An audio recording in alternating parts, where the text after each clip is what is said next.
Evil monsters launch a brutal assault on humanity, overwhelming humans with sheer force. The people try to flee, but they are far too fragile against such overpowered foes. Amid the chaos, a monstrous figure breaks through the battlefield and enters a new zone, only to find another fearsome, armored monster locked in combat with a lone warrior. This warrior, a white-haired hero, unleashes everything he has in a desperate fight. Blow after blow, he strikes with fury, but the armored monster counters every attack with ease. Eventually, the hero is defeated. He is revealed to be Eos, the Empire's strongest swordsman. As Eos fades away, he acknowledges the terrifying power of his opponent, the Death Knight of Hell, who stands tall with his massive blade, watching silently as Eos vanishes. Suddenly, a sharp crack appears across the Death Knight's helmet, splitting it in half. As the helmet falls to the ground, the Death Knight clutches his head in agony. His glowing red eyes burn with pain, but then they shift. His original eyes return, and it seems he has regained his lost consciousness. His entire body begins to tremble uncontrollably. The scene cuts to another section of the battlefield. The Helios Empire's once proud flag now lies in flames. A towering monster surveys the destruction with satisfaction, pleased to have finally brought the so-called cursed empire to its knees.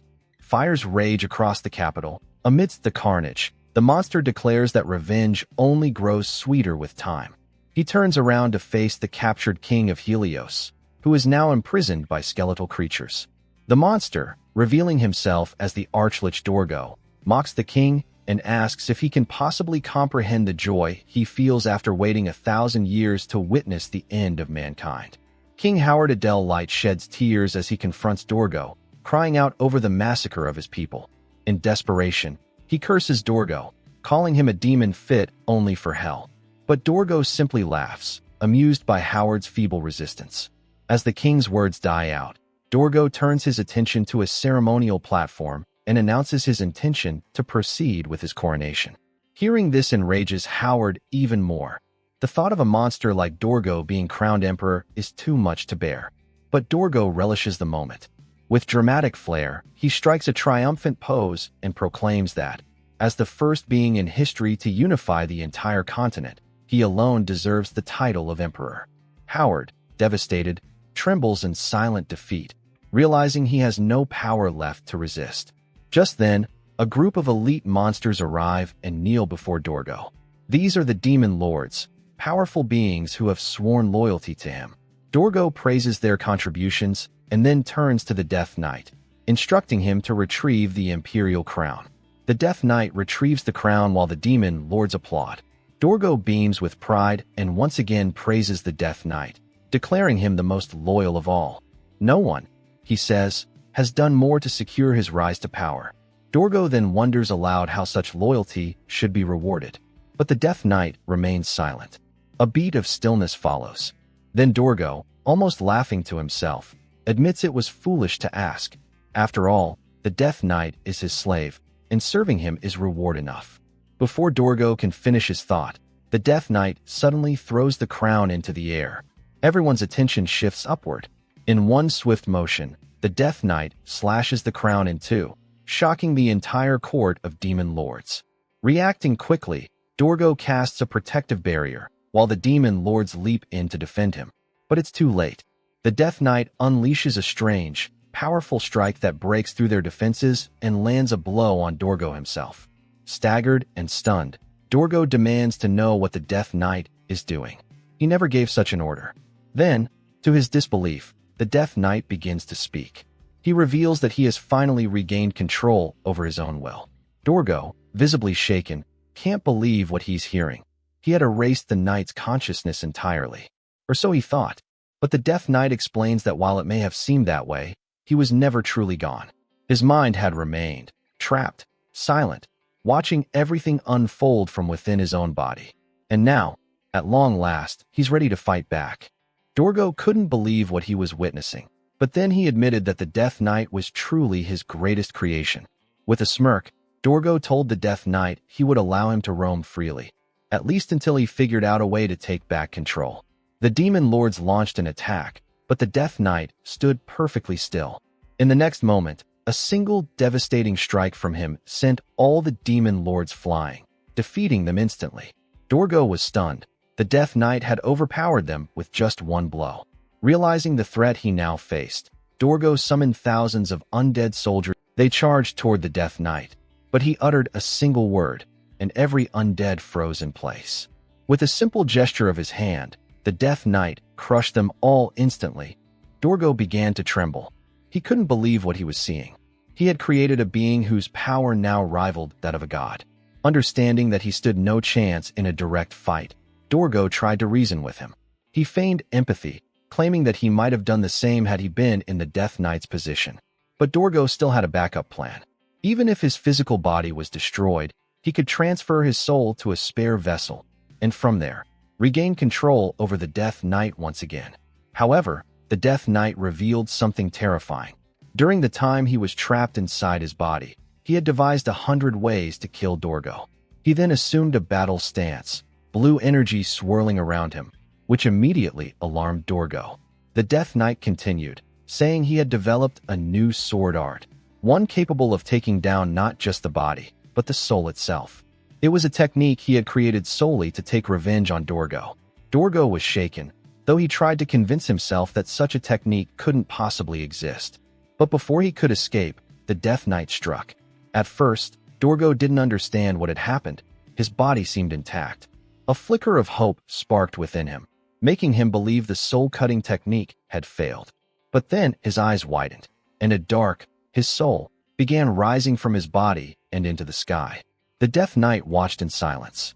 Soon, Dorgo's entire form exploded, leaving behind only the skull of his head. The Death Knight walked over, stepped on it, and crushed it, muttering, "Go to hell." Watching all of this was King Howard, frozen in fear, shaking as he tried to make sense of the chaos unfolding before him. The Death Knight, exhausted, finally allowed himself a moment of peace. The battle was over. Now, only one task remained. He picked up his sword and raised it high, voicing his desire to see his family again, to apologize for everything he had done. The scene shifted to a memory, a time when the Death Knight killed his own family. He asked them for forgiveness. Then, without hesitation, he stabbed himself. Everything went black. But then he heard a voice, a soft, familiar one, calling his name. Damien. He opened his eyes. His sister was standing beside him, asking why he had fallen asleep outside. Damien, stunned, thanked God that he was able to see her again, even if only before falling into hell. But then, something seemed strange. His sister looked far too young. She laughed at his reaction, teasing him by asking if he was trying to flatter her so she'd defend him when their father got angry.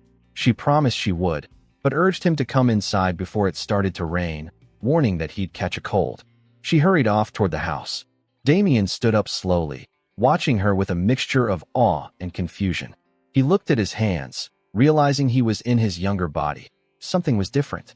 He remembered destroying their family mansion with his own hands. Was this all a dream? Still dazed, he spotted a wooden stick nearby. He picked it up and approached a large stone. If this was a dream, the stick would break or do nothing.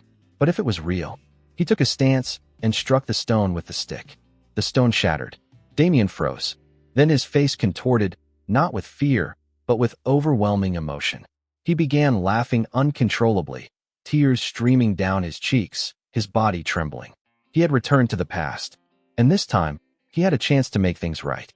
Damien had many talents when he lived with his family, though none were the kind that brought pride. Once, he was kicked out of a tavern for brawling, causing disgrace to his family's reputation. It seemed Damien had a knack for staining the family's honor. On another occasion, while he slept peacefully in his room, his brother stormed in to confront him. Damien had gotten into a fight with the young son of Marquis Ryanbloom. As a result, their sister had been dragged by the Marquis's carriage, leaving her injured and in tears. It was clear Damien also had a talent for endangering the family's future. Their mother once came to him in tears, asking why he had taken out a massive loan against the family's estate. It seemed Damien was also gifted at squandering their fortune. Eventually, after so many incidents, his father finally lost his patience. He ordered Damien to leave the mansion. Damien didn't say a word. He turned to go, but before he could leave, his sister met him at the entrance. She held out some money and handed it to him with a smile. telling him to find happiness, despite all the pain he had caused her. Damien was stunned. Even after everything, she was still trying to help him. Trembling, he took the money and ran out of the mansion. That day, it felt less like leaving and more like escaping. For the first time in his life, Damien came to understand what guilt and shame truly were.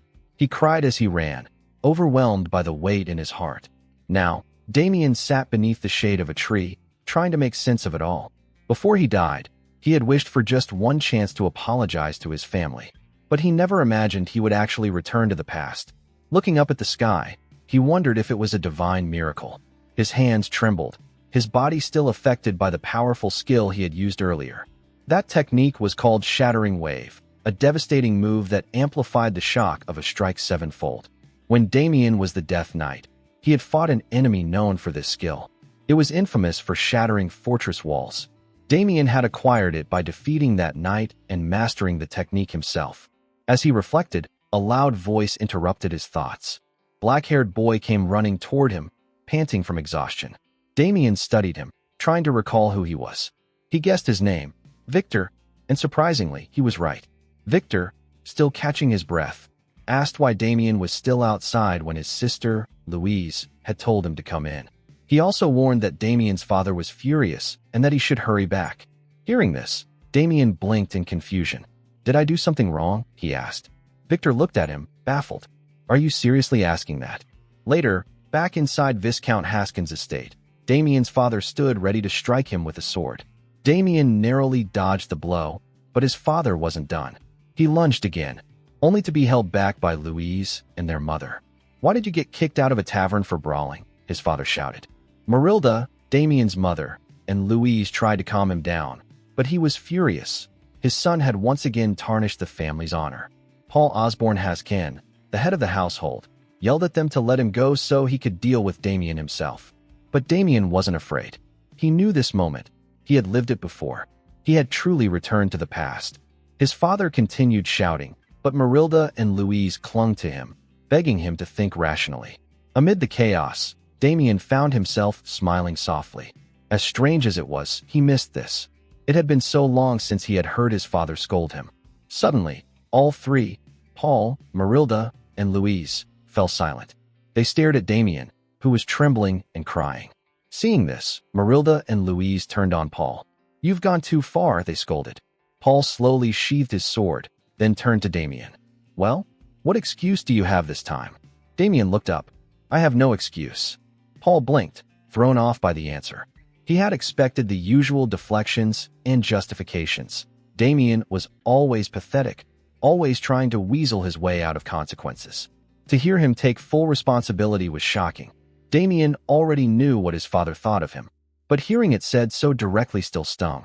Damien continued, admitting that his actions had deeply stained the honor of his family. He took full responsibility and said there was no excuse for what he had done. Paul, however, remained skeptical. To him, Damien was still hopeless, just talking big again. He told Damien that he wouldn't let things slide, no matter how remorseful he now claimed to be. But Damien surprised him. Calmly, he said he would resolve the matter himself. Without waiting for a response, Damien turned and opened the exit door. "I'll go and fix the mess I made," he said. "And after that, I'll accept whatever punishment you decide." Paul, Marilda, and Louise were left speechless, trying to process what had just happened.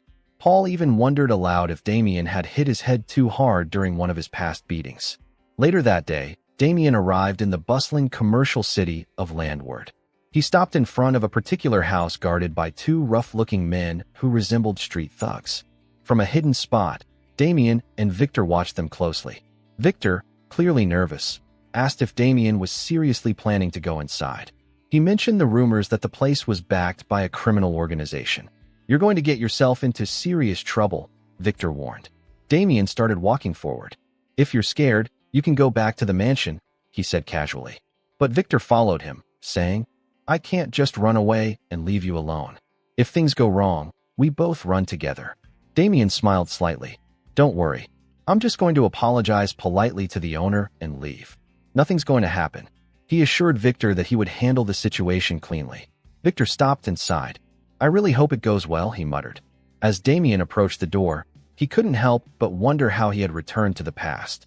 He still had no answers, but one thing was clear. He didn't want to repeat his mistakes. He had decided to make things right, starting now. When he reached the guards, they immediately recognized him. "Isn't this the noble brat we warned not to come back?" one of them asked. Damien didn't remember the details clearly, but their faces did seem familiar. He bowed slightly. "I'm here to apologize to your boss for what I did last time." For a moment, the guards were silent. Then they burst out laughing. One said he would pass the message along, while the other mocked Damien for pretending to act dignified just because he was a noble. They laughed cruelly, calling him the scoundrel eldest son of a disgraceful family, and went so far as to insult his sister. Then, one of the guards casually slapped Damien across the face and sneered, "I might accept your apology if you introduce us to your sister." The other guard chuckled. "Stop it, you'll make him cry again." Damien clenched his fists. He had come with the intention of apologizing and resolving things peacefully, but he quickly realized he had overestimated himself. Trying to act polite and composed was too difficult, especially when they insulted his family. Without a word, Damien reached for the knife one of the guards had been carelessly playing with and snatched it from him. The laughter stopped immediately. "I really thought I could come here, apologize, and leave," Damien said coldly. The guards backed away, alarmed. "Put the knife down now." But Damien had made up his mind. In one swift motion, he struck at the guard with the knife and injures his hand. The man screamed in pain, collapsing to the ground. The second guard quickly drew his sword, but Damien took a stance, ready to fight. His eyes were sharp, unwavering. From a distance, Victor watched the entire scene unfold. Horrified, he began to cry, overwhelmed by fear and disbelief. As Victor watched the fight unfold, more bystanders began to gather, curious about the commotion. Victor, however, was deeply worried about Damien's safety. One of the guards, clearly agitated, tried to intimidate Damien. "Do you even know who you're messing with?" Damien remained calm. "Not really," he replied. "And I don't care. Now finish what you started." Sweating nervously, the guard raised his fist to reveal a snake tattoo. "You're picking a fight with the Black Serpent organization. No one who crosses us walks away unharmed." The mention of the name triggered a memory in Damien. The Black Serpent was a growing underground organization expanding its influence across landward. The tavern Damien had approached was one of their affiliated businesses. He remembered how, during a past visit, he had complained about being outrageously overcharged. In response, the guards had beaten and humiliated him publicly, forcing him to apologize and pay up. As the memory resurfaced, Damien suddenly laughed, realizing he had been the one who truly deserved an apology. His laughter confused the guard. "What's so funny?" the guard growled, stepping forward and preparing to attack.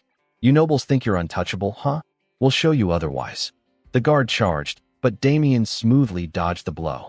As the man stumbled, Damien swept his leg out from under him, sending him crashing to the ground. Before the guard could recover, Damien grabbed his leg. "Eliminating a few of you won't be enough," Damien muttered. "But, for my family's sake, I'll hold back." Despite that, Damien swiftly injures the guard foot, sending him screaming in agony. The other injured guard wailed alongside him. Just as Damien thought it was over, a group of reinforcements arrived. More guards, all armed. Their leader stepped forward. "You're not from around here, are you? What crew are you with?" "I'm not with any group," Damien replied coolly. "I came to apologize to the owner, but ended up receiving an apology instead." He then added, "Now be polite and lead me to the owner. I've got business with him." The leader, confused and irritated, dismissed Damien's words. "If you won't come quietly, we'll drag you in," he threatened. He pointed at Damien and ordered his men to attack. Sighing, Damien took a deep breath, then exploded into action. In mere moments, he defeated them all. Their leader stood frozen in disbelief as his men groaned in pain, lying defeated on the ground. Damien stood before him, breathless and visibly exhausted. The effort had taken a toll on him.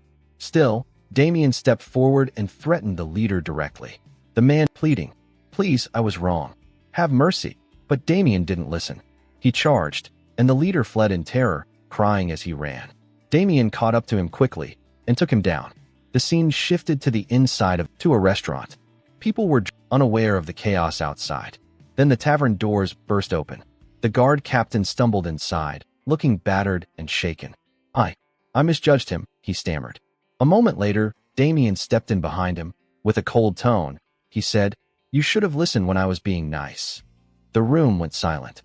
As the reality of the situation sank in, patrons scrambled to escape. Within seconds, the tavern was empty. Only Damien remained, walking forward with steady steps. It's finally over, he thought. One less nuisance to deal with. Then the tavern owner arrived, storming into the room to investigate the noise. He was furious. "Where are all my guards?" he demanded. Damien turned to face him, already suspecting who he was. "You must be Taver Nauner," he said. Taver blinked. "And who are you?" "If you're asking about the delinquents outside, I've already taken care of them," Damien replied. Taver rushed to the entrance and shocked to see the Black Serpent members defeated. "Who are you?" he asked again, now more cautiously. "And why did you cause such a scene in my business?" "I'm Damien," he answered plainly. Recognition dawned on Taver's face. "You're the noble of this town." Damien told Taver that he wasn't there to cause trouble. He had come to demand an apology. Taver raised an eyebrow and asked him to elaborate. Damien explained how the prices for drinks at the tavern had been absurdly high, and when he had dared to complain, Taver's men had beaten him and thrown him out onto the street. The incident not only humiliated him, because of that moment, both he and his family had lost far too much. Taver, unimpressed, responded with mockery. He feigned confusion about what Damien and his family had supposedly lost, and assumed Damien was talking about something as trivial as family honor. Smirking, he said, "From where I stand, there wasn't any honor left for Baron Haskan anyway." Those words struck a nerve. Damien clenched his fists, struggling to keep his composure, but his anger boiled over. Taver, noticing the reaction, picked up a wooden staff and sneered. "You're a fool if you think I'd ever apologize to someone like you. Quit this pathetic noble act and pay for disrupting my business." Damien, instead of getting angry, laughed. "I was going to forgive you," he said calmly. "All you had to do was apologize nicely." His expression changed. "But if this is how you want to handle it, that's fine by me." In one swift motion, Damien leaped into the air, aiming to strike Taver and make him pay for every insult and humiliation. But just before he could land the blow, someone intercepted his attack. Damien was caught completely off guard. As he landed back on the ground, he immediately sensed energy radiating from the man who had blocked him. The stranger stepped forward, now standing between Damien and Taver. Taver smirked from behind his new ally. "Perfect timing," he said with a grin. Damien stood and dusted himself off, eyeing the man cautiously. "You're pretty skilled," he said. "Doesn't seem like someone like you would be working in a place like this." The man remained silent. Damien narrowed his eyes. "So, tell me, why would a knight defend someone like Taver?" Knights are individuals who dedicate their lives to the path of chivalry. There are 3 ranks among them: trainee, apprentice knight, and the highest, formal knight. These ranks are determined based on the level of training and mastery each knight has attained. Formal knights, in particular, possess the ability to freely wield aura. Their strength is legendary. They can take down monsters and mountains with a single blow. In other words, formal knights are beings of near superhuman power. Back at the tavern, Taver burst out laughing and mocked Damien cruelly.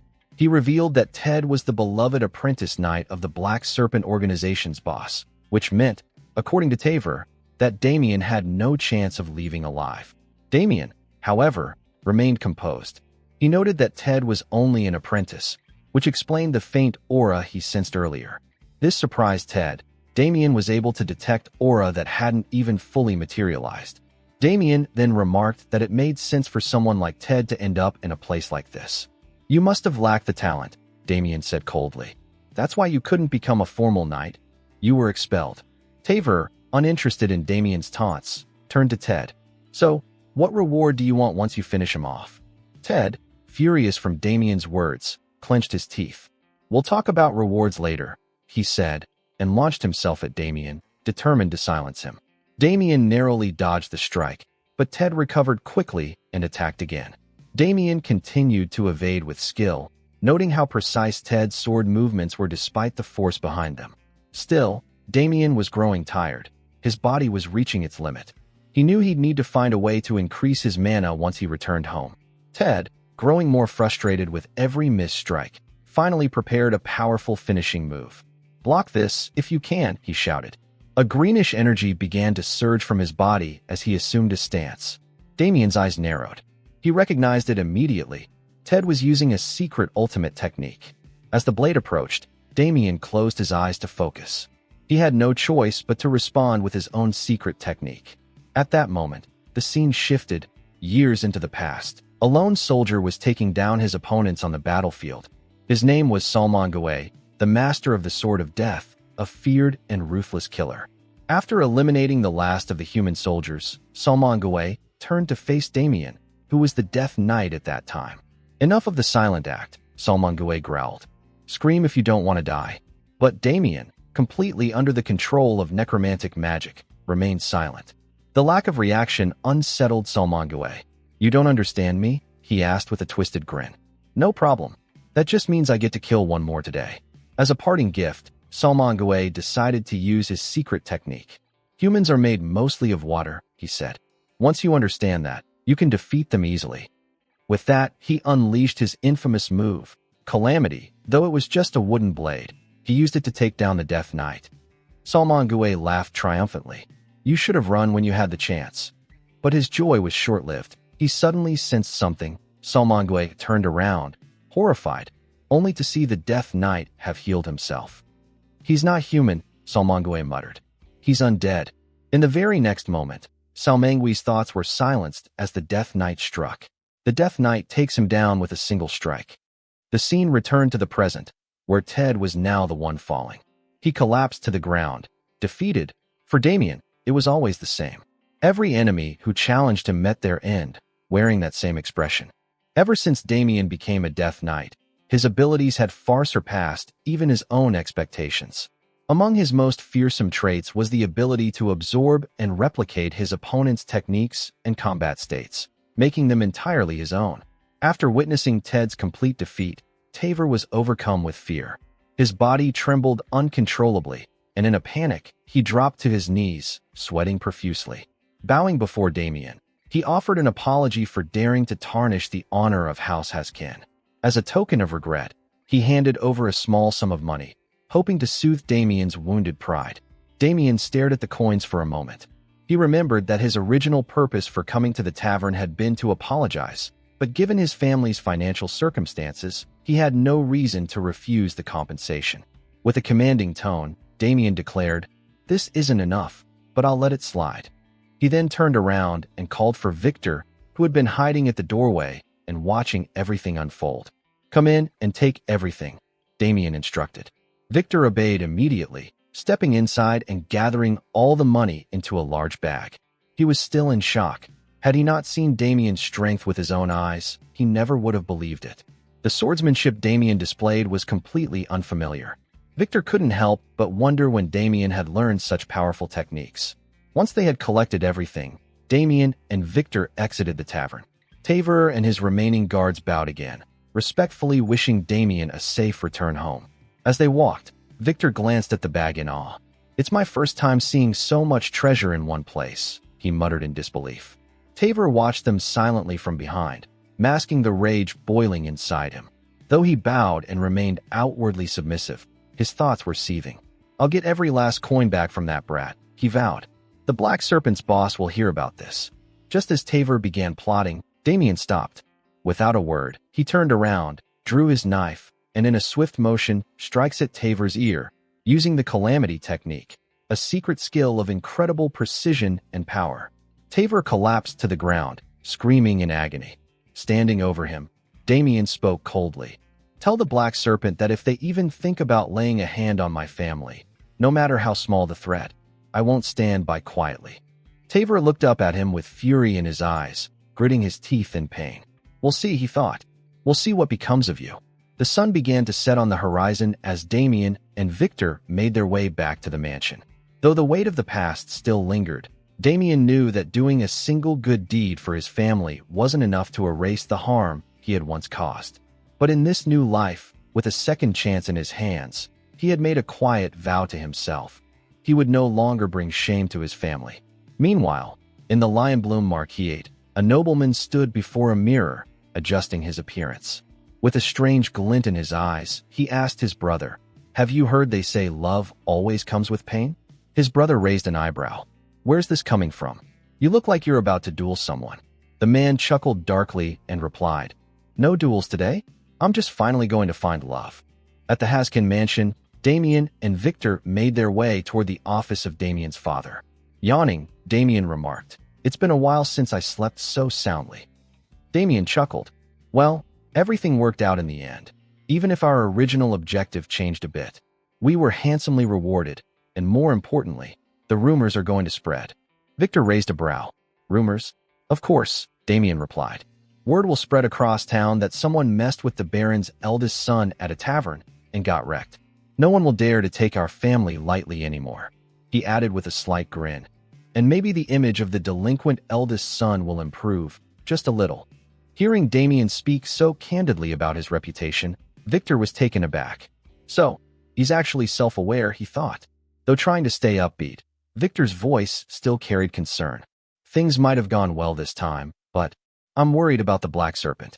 You didn't just take down some thugs, you eliminated a good number of their men, including their apprentice knight. Damien waved it off confidently.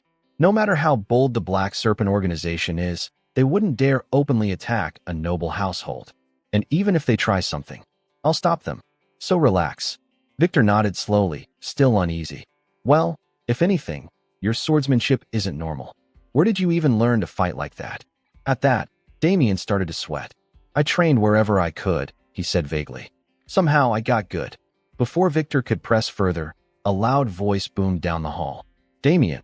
It was Paul, Damien's father, running toward him, worry etched across his face.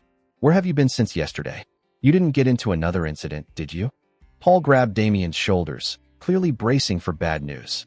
But Damien calmly turned toward Victor and replied, Don't worry, father. Like I said, I went to clean up the mess I made. Paul looked confused. What are you even talking about? Without missing a beat, Damien gestured toward Victor. Victor opened the large bag, revealing stacks of money and land documents. Paul and Marilda gasped in disbelief. Marilda, overwhelmed, nearly collapsed. With this much, she cried, we can finally pay the overdue wages. Damien explained, I went back to the tavern where I got thrown out. Turns out there was a billing mistake. The owner felt bad and gave me this as an apology. Paul squinted suspiciously. Can I really believe that? You can trust me, Damien said confidently. Marilda, still amazed, nodded. I believe it. There's no other way Damien could have come across this much money. Damien turned to Victor. If you don't believe me, ask Victor. He was with me the whole time. Then, with a playful blink, he asked, Right, Victor? Without hesitation, Victor replied, It's true. Satisfied, Paul and Marilda exchanged glances and finally accepted Damien's explanation. Marilda smiled warmly. You're amazing, Damien. Victor watched the scene silently. Every time he opens his mouth, it's a lie, he thought. The scene shifted. Damien now ran through the forest, panting heavily. He stopped and leaned against a tree to catch his breath. I haven't even run that far, he muttered, frustrated. And I'm already exhausted. Though he had so much to do, his current physical condition limited him severely. He reached into his pocket and pulled out a small vial. Good thing I got my hands on this, he said. It was a tonic he received from Taver, a stamina and vitality enhancer from the School of Alchemy. Curious, Damien recalled asking Taver about it. The School of Alchemy? He had said. Taver had explained that alchemists were a specialized group known for creating powerful tonics. The one Damien held was so valuable, it was often traded for gemstones of equal weight. Remembering that, Damien smiled. Finally, he thought, a little luck on my side. Damien drank the tonic, and soon his body surged with renewed vitality. Strength coursed through him as the powerful effects of the potion took hold. He exhaled with relief. He understood something clearly. If he wanted to become stronger, he needed to address his greatest weakness first, his stamina. Only by overcoming this could he ascend once again to the level he once held in his past life, a realm where he stood above all living beings. His thoughts turned to Dorgo, the necromancer who would one day unleash an army of undead upon the world. Though that event was still years away, Damien knew he had to act now. If he wanted to protect his family from what was to come, he had to become powerful enough to eliminate Dorgo before that future unfolded.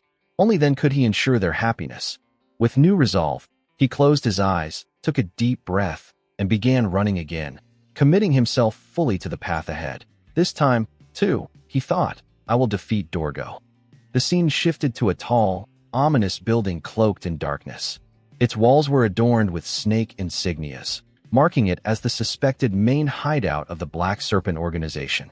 Inside, a man grunted in frustration and dismissed Ted, calling him a foolish despite having been their most skilled mercenary. This man was Cedric Walker, the ruthless boss of the Black Serpents. One of his underlings cautiously asked if they should tend to Ted's injuries, but Cedric barked out an order instead. Throw Ted out. Why waste resources? We can always pay someone else to get their hands dirty. Groaning in pain, Ted struggled to his feet, his body barely holding together. Hearing movement, Cedric turned around and mockingly clapped. Still got some strength left, huh? Go get patched up. Maybe I'll hire you again someday.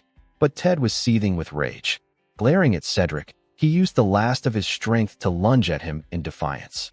Just as his strike was about to land, a dark mana comes out of nowhere and wrapped around Ted's leg, binding him midair. It coiled around him, completely immobilizing his body. A cloaked figure emerged from the shadows. Consider that your first job, he said calmly. Cedric nodded. Show me what you can do. Ted writhed, shouting at the cloaked man to let him go. But the figure began chanting a spell, and the black mana binding Ted started to shift, transforming into monsters. Realizing what was about to happen, Ted's defiance turned into terror. Please, Cedric, help me, he screamed. But Cedric didn't care, and the monsters took down Ted. Cedric grimaced. The cloaked man looked at him. Are you satisfied? Cedric paused, then muttered, Yes, but keep it cleaner next time. Understood, the man replied. Now what's the next job? That's why I called you, Cedric said, lowering his voice. Someone's been interfering with the Black Serpent. His name is Damien. He's a noble, so we can't go after him openly. But I want him hurt badly. The worse it is, the more I'll pay. Cedric handed over a pouch of advance payment. The cloaked man took it. Smirking, he states that, you can count on me. The scene shifts to Damien, deep into his weight training. After completing his final set, he checks his muscles in the mirror and nods in satisfaction, impressed by the results. The tonic he had taken was clearly working. His stamina had improved noticeably in just a few days. Wiping sweat from his brow, Damien reached for his water bottle. Something feels off, he thought. It's been several days, but nothing's happened. He had been certain the Black Serpent organization would retaliate by now. As he drank, a sudden rustle came from the nearby bushes. Damien's instincts flared. Without hesitation, he rushed toward the sound, hand ready to grab and punish the intruder. But as he reached out, he froze. His hand was wrapped around the neck of none other than his younger brother, Abel. Realizing his mistake, Damien immediately let go. Abel dropped to the ground, coughing. You've gotten stronger, Abel muttered, adjusting his glasses. He took a deep breath and reached toward Abel. I didn't do that, he said, his voice low, filled with regret. I'm sorry, but Abel didn't respond with warmth. He looked away coldly. I didn't come here for an apology. Abel stood up and brushed off his clothes. I came because I heard from Father that you went to the tavern and got an apology. But when I asked around, I heard a fight broke out and several people were injured. So tell me, Damien, are you lying to the family again? Damien smiled and took a sip of water. It's true, he said calmly. I fought. I won. Abel's face turned red with fury. He jumped to his feet, storming toward Damien, pointing aggressively. You can't even fight. There's no way you beat anyone. His voice grew louder, his words sharper. Did you hire someone? Pay a mercenary? Are you trying to lie your way into the family's good graces again? Damien didn't flinch. He simply nodded. I did it myself. There was no hesitation, no guilt in his voice. Abel's hands trembled. He leaned in, eyes burning. Stop lying. You might fool the rest of the family, but not me. Never me. His voice cracked as he shouted. Don't bring more shame to our name. Father's always cleaning up after your messes. Just stop. Damien only smiled. Slowly, he reached out and patted Abel's head. Abel's always been like this, he thought. So serious. So honest. Always the one who cares most about the family. He kept patting gently. Don't worry. I won't tarnish the family name. Not anymore. Abel froze. For a second, he was stunned. Damien was treating him like a real older brother would. Annoyed and embarrassed, Abel swatted Damien's hand away, but Damien's arm didn't budge. It was too strong. "Let go," Abel growled, gritting his teeth as he tried to pull Damien's hand away, to no effect. Damien just chuckled. "I promise," Damien said again. "No more trouble." Just then, Victor came sprinting toward them. His footsteps echoed through the hall, and his face was pale with fear. "Damien," he shouted, breathless. "Something really bad just happened."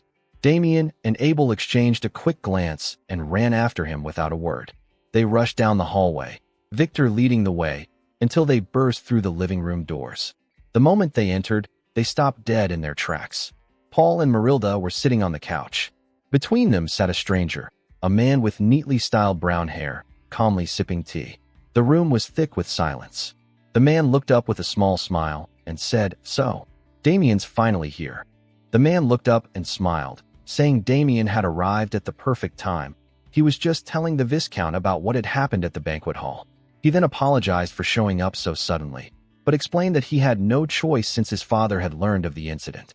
Damien's heart sank. He had a bad feeling something like this would happen, but in the chaos, he had forgotten one crucial detail. He had already crossed paths with Eowyn Lionbloom. Eowyn leaned back and casually asked Damien if he remembered what had happened at the last social gathering. Damien did remember. At that party, Eowyn had mocked him publicly, making fun of him, and even insulting his eyes. When Damien confronted him, Eowyn laughed it off and pretended to apologize in front of everyone, saying that Damien is imagining things. He told the crowd that he never said anything offensive. Then, as he leaned close to Damien's ear, he whispered cruelly, "I did say it. But what are you going to do about it?" Provoked beyond reason, Damien had punched Eowyn. Now, in hindsight, Damien regretted not holding back. He realized it had been strange at the time. Eowyn was a trained knight. How had he been hit so easily?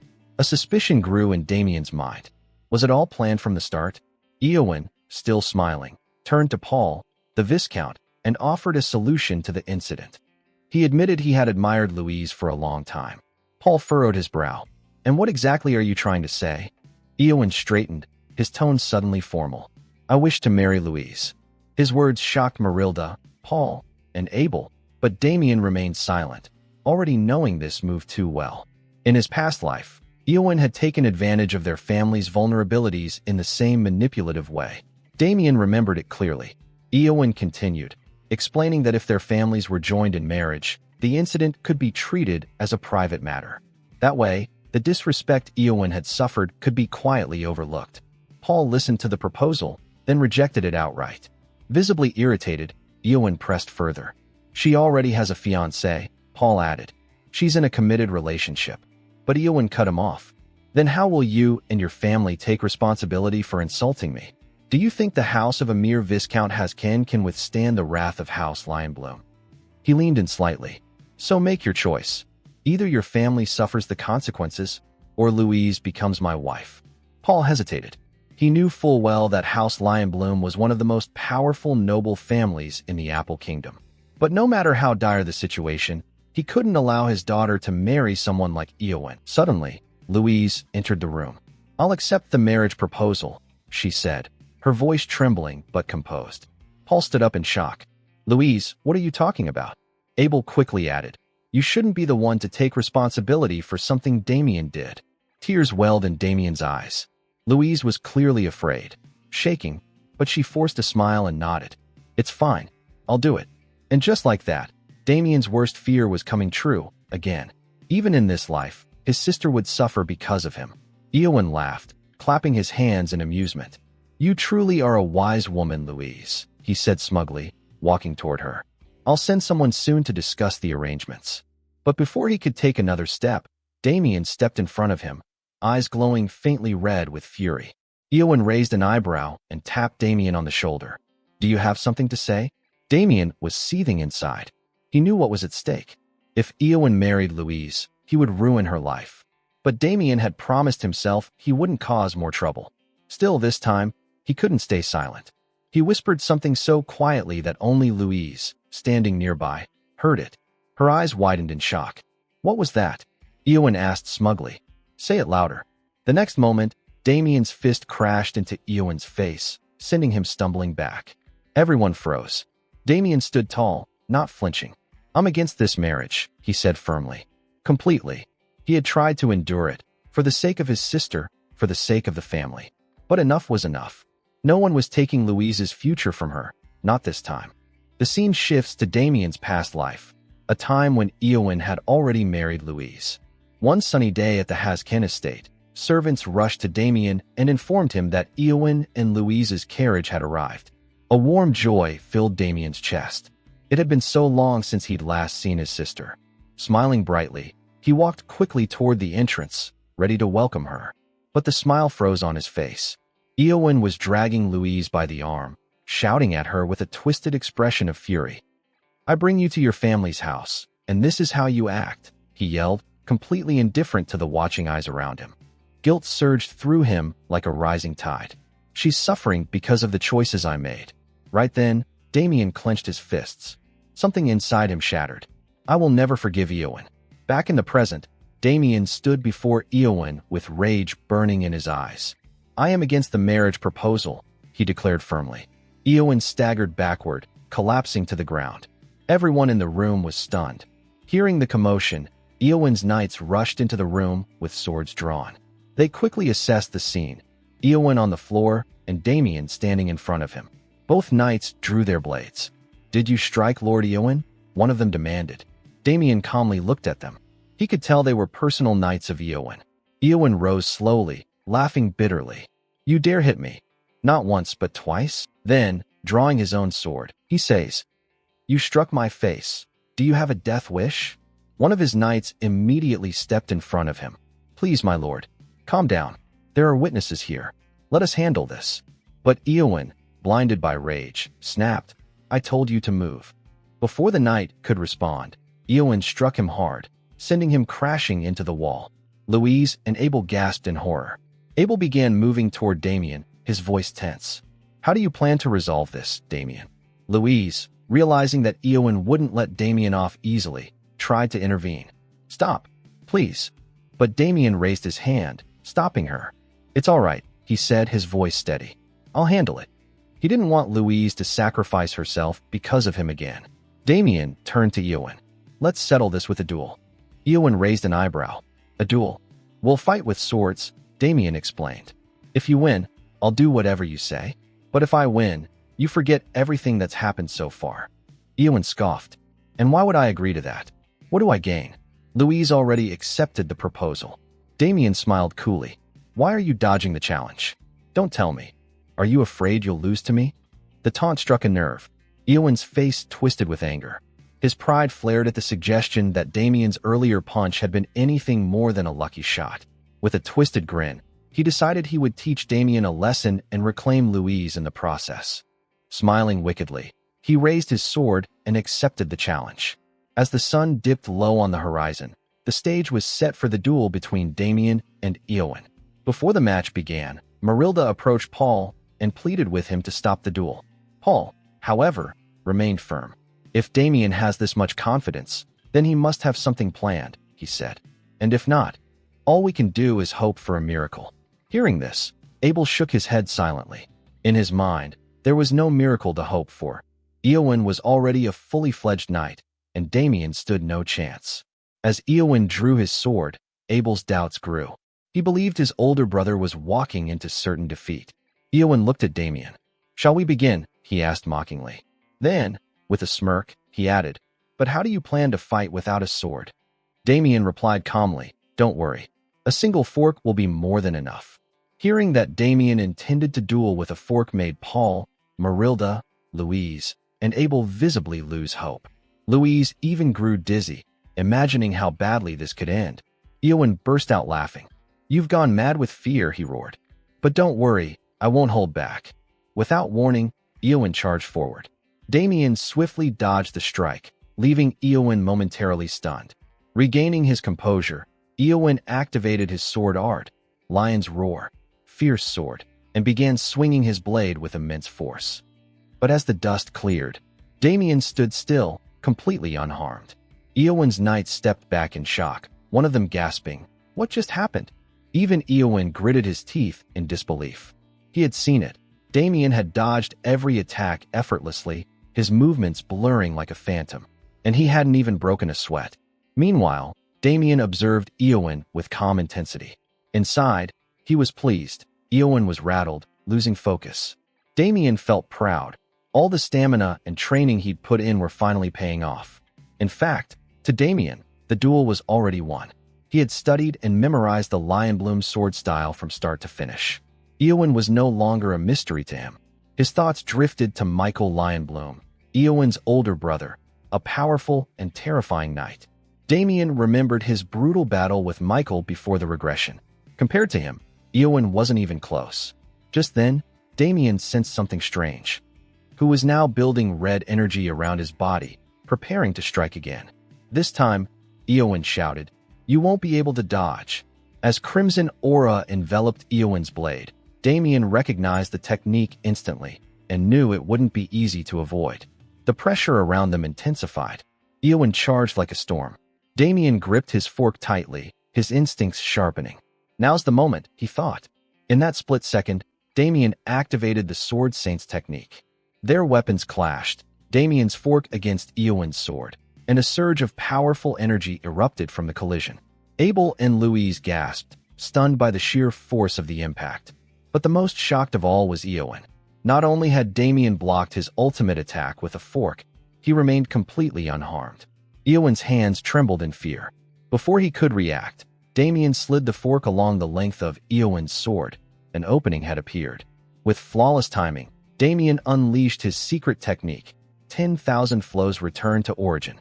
The force of it disarmed Eowyn. Damien comes forward, approaching Erwin with his fork, intending to deliver his last attack, which lands on Erwin's neck. Erwin is stunned. Everyone gasps as Erwin's guards call out to him. He falls back to the ground and screams, while Damien, still standing with his fork, thinks that killing him would not be enough for what he did, but decides to let it go for the sake of his family. He then says it is clear who the winner is and asks Erwin if he is fine with it. Erwin, groaning in pain, watches as Damien speaks. Damien says that according to the deal, Erwin should leave. The Haxon family is having breakfast at the dining table. Damien stands up, grateful for the food, and says it is time for his morning training before leaving, while the others continue eating. Mrs. Haxon asks her husband if he will talk to Damien about yesterday. Both of them notice Abel murmuring in shock that he still cannot believe his brother became strong enough to defeat Erwin so easily. Mrs. Haxon feels concerned and asks her husband to talk to Damien. Mr. Haxon urges the others to stop and suggests not to bother Damien, saying he will let them know in time. Mrs. Haxon still feels uneasy, while Louise tries to calm Abel. Mr. Haxon admits to himself that he is curious as well, but he doesn't want to ask. His son seems intimidating. Somewhere else, Damien is preparing for endurance training. He attaches a 10-kilogram sandbag to his legs. Just as he is about to go out, his sister calls him, and he approaches her. She is happy to find him and cautiously asks about yesterday. Damien immediately bows his head, apologizing to her. He admits he acted roughly and put her in a difficult position. He says he should have apologized earlier and promises that he will not let anything like that happen again.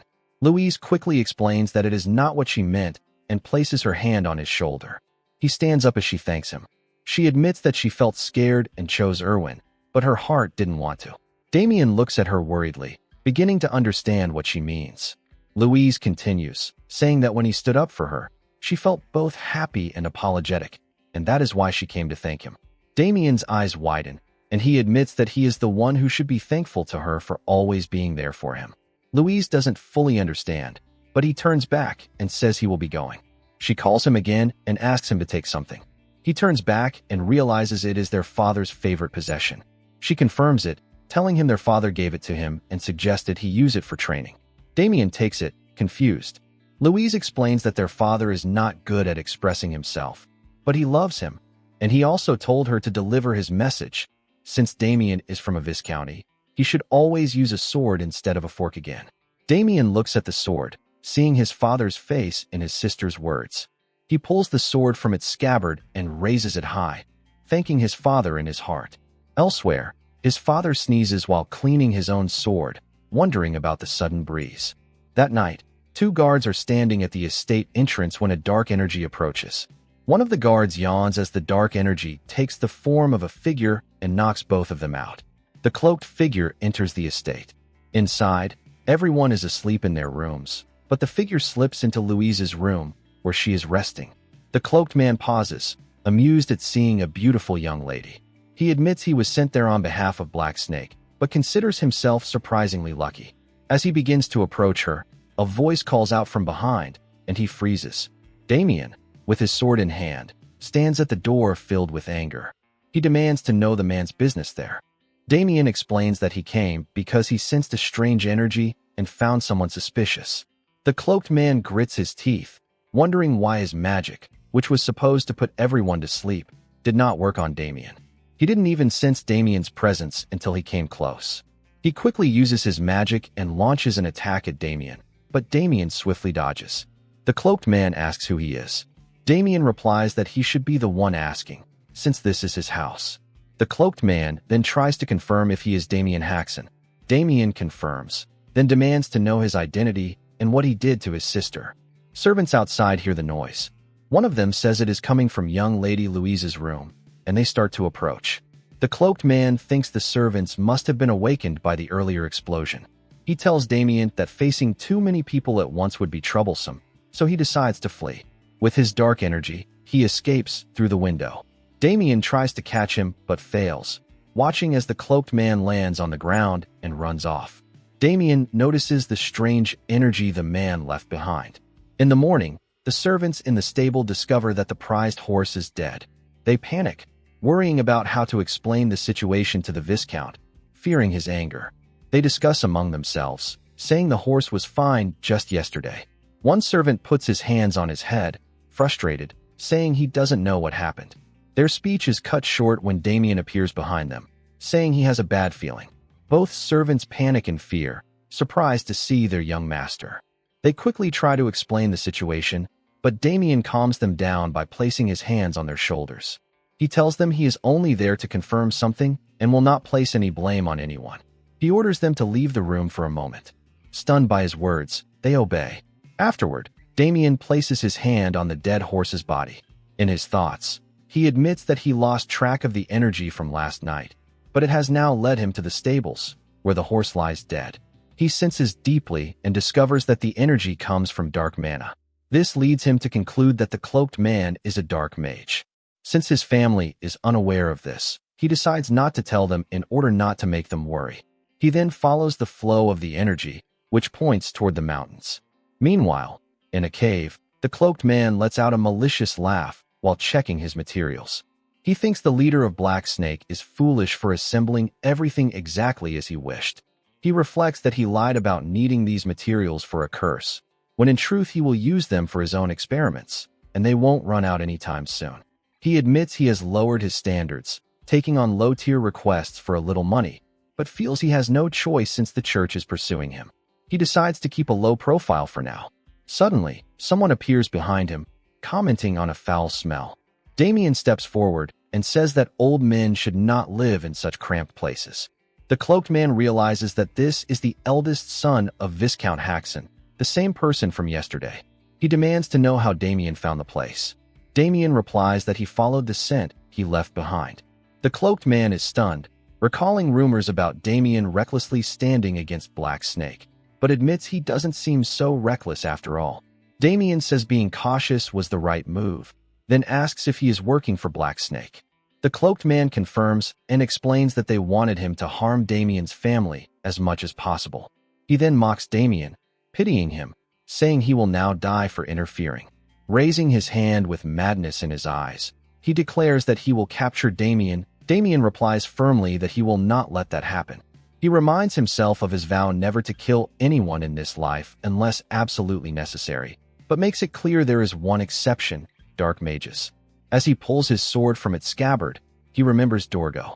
The cloaked man is stunned that Damien knows that name, realizing Damien is no ordinary opponent. He casts dark energy at Damien, saying he must die now. Damien dodges and closes the distance with his sword. The man thinks Damien is too fast, but before he can react, Damien strikes at him. Damien watches in shock as the man's body reassembles itself. He realizes it is the same ability he saw back at the estate and admits the man is surprisingly strong for someone who took on such a lowly job. The cloaked man mockingly laughs, saying such attacks will not work on him. Damien then decides to strike at him repeatedly, over and over, until nothing remains.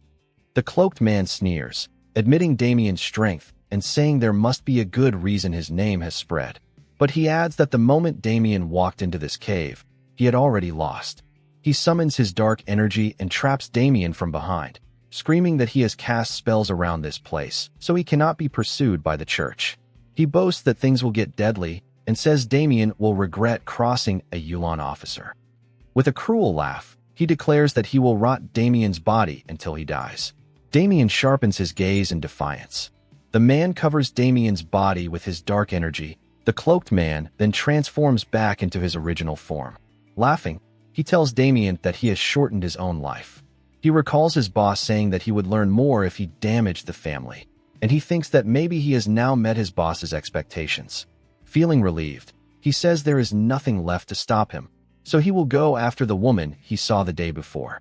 Suddenly, Damien's voice emerges from within the dark energy, asking about a decomposing type curse. The cloaked man looks back in fear and sees Damien unaffected by the curse as he bursts out of the dark energy. The man demands to know how much Damien knows about dark magic. Damien shrugs it off, but he is surprised himself as he looks at his right hand, where a glowing pattern appears. He wonders how there is still authority left within him. He recalls his past life, the moment when Dogro, standing before a glowing vase, told him about authority, known as the power of God. Turning his head, he saw his death knight kneeling before him. Dogro explained that he had given Damien the most powerful body and inserted the strongest magic into him. But it was still not enough, as Damien had yet to awaken his true potential.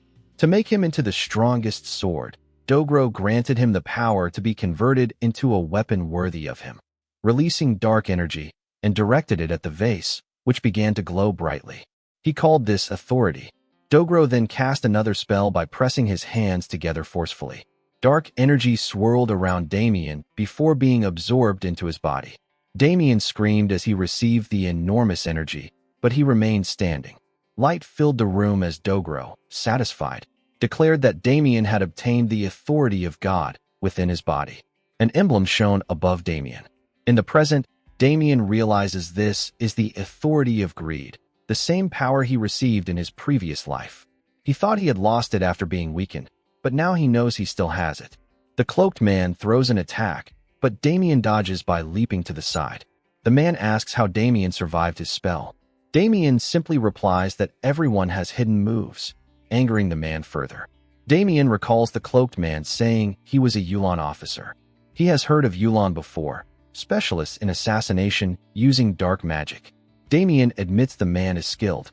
The cloaked man repeats Damien's words mockingly, while Damien thinks to himself that he must end this quickly, as the longer it drags on, the more dangerous it will become. The cloaked man decides to use his hidden move, one he had originally saved for use against the church.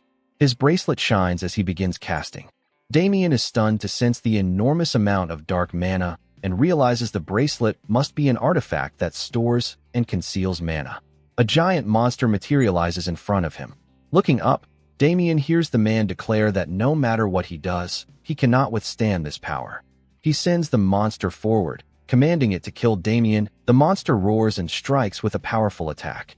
Energy flashes, and fire spreads across the cave. The cloaked man smirks, convinced Damien must be dead after being struck by hellfire. But his triumph is short-lived when Damien emerges from the green fog, unharmed. Damien calmly says the man has miscalculated something. The man gasps, unable to comprehend what he is seeing. Damien continues, explaining that the authority of greed not only dissolves magic, but also completely absorbs dark mana. He stands tall without a single scratch as the fire vanishes. The cloaked man shouts in denial, saying a nobody like Damien cannot possess such dangerous power. Damien cuts him off, suggesting he think of it as him gaining upgraded equipment. Though he hates using the power given to him by the one he despises most, he has no choice but to rely on his Death Knight techniques. His sword begins to radiate with a powerful aura. The cloaked man is shaken, wondering how Damien can possibly wield Aura Blade. a technique that only those who have reached the realm of Swordmaster can use. He tries to stop Damien, but Damien raises his sword and unleashes his move, Soul-Severing Slash. The strike lands and takes down the cloaked man. The force of the attack causes the cave to collapse. Damien remains standing tall, his posture strong and unyielding. The cloaked man coughs as his body lies down beneath the rubble. Damien points his sword at his head and says he will kill him with less pain if he tells him about the Black Snake's hideout. In Merchant City, Landwork, a carriage passes across a bridge. Inside, Damien is reading a book. Victor asks him why he is going back to Landwork. Damien addresses Victor as his most loyal servant and instructs him to follow quietly. The book he holds emits dark energy, and Victor notices that his master's face looks radiant, but he is reading something eerie. He asks Damien about the book. Damien replies that it is a dark magic grimoire he recently acquired. In his head, Damien recalls the time he killed a dark mage. Victor thinks Damien is joking and says he cannot read, but he knows that dark magic grimoires are dangerous and not easy to obtain. Suddenly, Victor smells something strange and asks about it. The carriage is filled with a foul odor, but when it stops and they step outside, Damien holds a sack in his hand. He passes the sack to Victor, instructing him to do something for him. Victor realizes the smell is coming from the sack and nervously asks what is inside. Damien calmly says it contains the remains of a mage he fought. Victor freezes, then tries to peek inside. He mutters that he knows he is an idiot, but before finishing his sentence, he sees the remains. Stunned, he screams, and Damien immediately pulls the sack back. Victor loudly addresses his young master in panic, but Damien tells him to calm down since others are watching. Whispering, Victor asks him about it, but Damien brushes it off and instructs him to complete his task first. He passes the sack back to him, ordering him to deliver it to a place that will cause no trouble. Victor stands there in extreme fear. At the Black Snake headquarters, 2 guards stand at the entrance as Damien approaches. He comments on how daring the gangsters are to have their base in the middle of the city. The guards demand his identity. Damien introduces himself as Damien Haxon of the Haxon Viscounty. Both guards mock his name and title. On closer inspection, the guard with the eye patch remembers that their boss had spoken about him. Damien realizes they already know who he is and orders them to step aside because he wants to meet their boss. The eye-patched guard points him toward the door and grants him permission to go inside, which makes Damien wonder if they are actually being reasonable. Suddenly, the bearded guard loads his gun and fires a flare upward. Damien watches his serious expression. The eye-patched guard smirks and asks if he really thought they would simply let him in. Damien demands to know what they did. Assassins begin to gather from the surrounding area.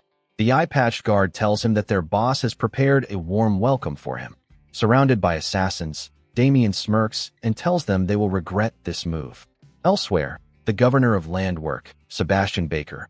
He says he is thankful to Cedric because now he can enjoy himself. Many dishes are placed on the dining table. Robert, a Landwork knight, Cedric, sitting across from them, says it is an honor that they are enjoying themselves. Sebastian asks if it is true, and Cedric confirms, saying he would be even happier if they could visit anytime they wish. Sebastian addresses him and gives permission for the Black Snake to take over all the merchant areas belonging to other organizations. Cedric repeats to confirm, and Sebastian further gives permission for Black Snake to control the Red Light District as well. Cedric says he is pleased, but points out that others will oppose it. Sebastian smirks and assures him that he will silence any opposition with his authority. Robert apologizes that he could not do more for Cedric. Cedric replies that he is content, since Robert is keeping the city safe. He adds that protecting a big city like Landwork from harm is not easy, and though Robert is a modest man, he does not need to lower himself. Robert shrugs it off. The governor then tells Cedric to let him know his needs, promising that they will try to help with everything they have. While Cedric thanks them both. As Cedric bows, he smirks secretly, thinking that in the future he will no longer bow to these weak men. Soon, the city will belong to Black Snake, and both Sebastian and Robert will be bowing to him instead. Suddenly, a knight bursts into the room, urgently calling for his boss. Cedric turns back, asking what the matter is. The knight apologizes and whispers something in Cedric's ear. Hearing this, Cedric shouts Damien's full name. Everyone inside the room turns their eyes toward him. Cedric grits his teeth, thinking about the dark mage he sent earlier, but also feels reassured since he already informed his subordinates of the situation. Cedric orders the knight to go, but the knight hesitates and asks if it will be all right. Cedric assures him that Damien has come only to meet his own death. Outside, Cedric's knights are stationed to kill Damien. Damien drinks a potion and charges forward with his full strength, his glowing gaze fixed on his enemies as he takes them down one after another while advancing. In town, people watch as blue-cloaked men march ahead, shrouded in dark energy and radiating a menacing aura. Cedric is sweating as he decides to come out after sensing something bad. From the tower balcony, he sees his knights lying on the ground, groaning in pain. Not a single one is standing except Damien. Cedric wonders how this happened and how a kid like him could do this. He asks the knight beside him if the man below is really Damien Haxon, and the knight confirms it. Cedric thinks that according to the rumors, Damien is the useless son of the Viscount, and he never knew he had such skills. Then instantly, he wonders if the dark mage he sent has also been wiped out by him. He thinks of seeking help and retreating, while his knight calls out to him from behind.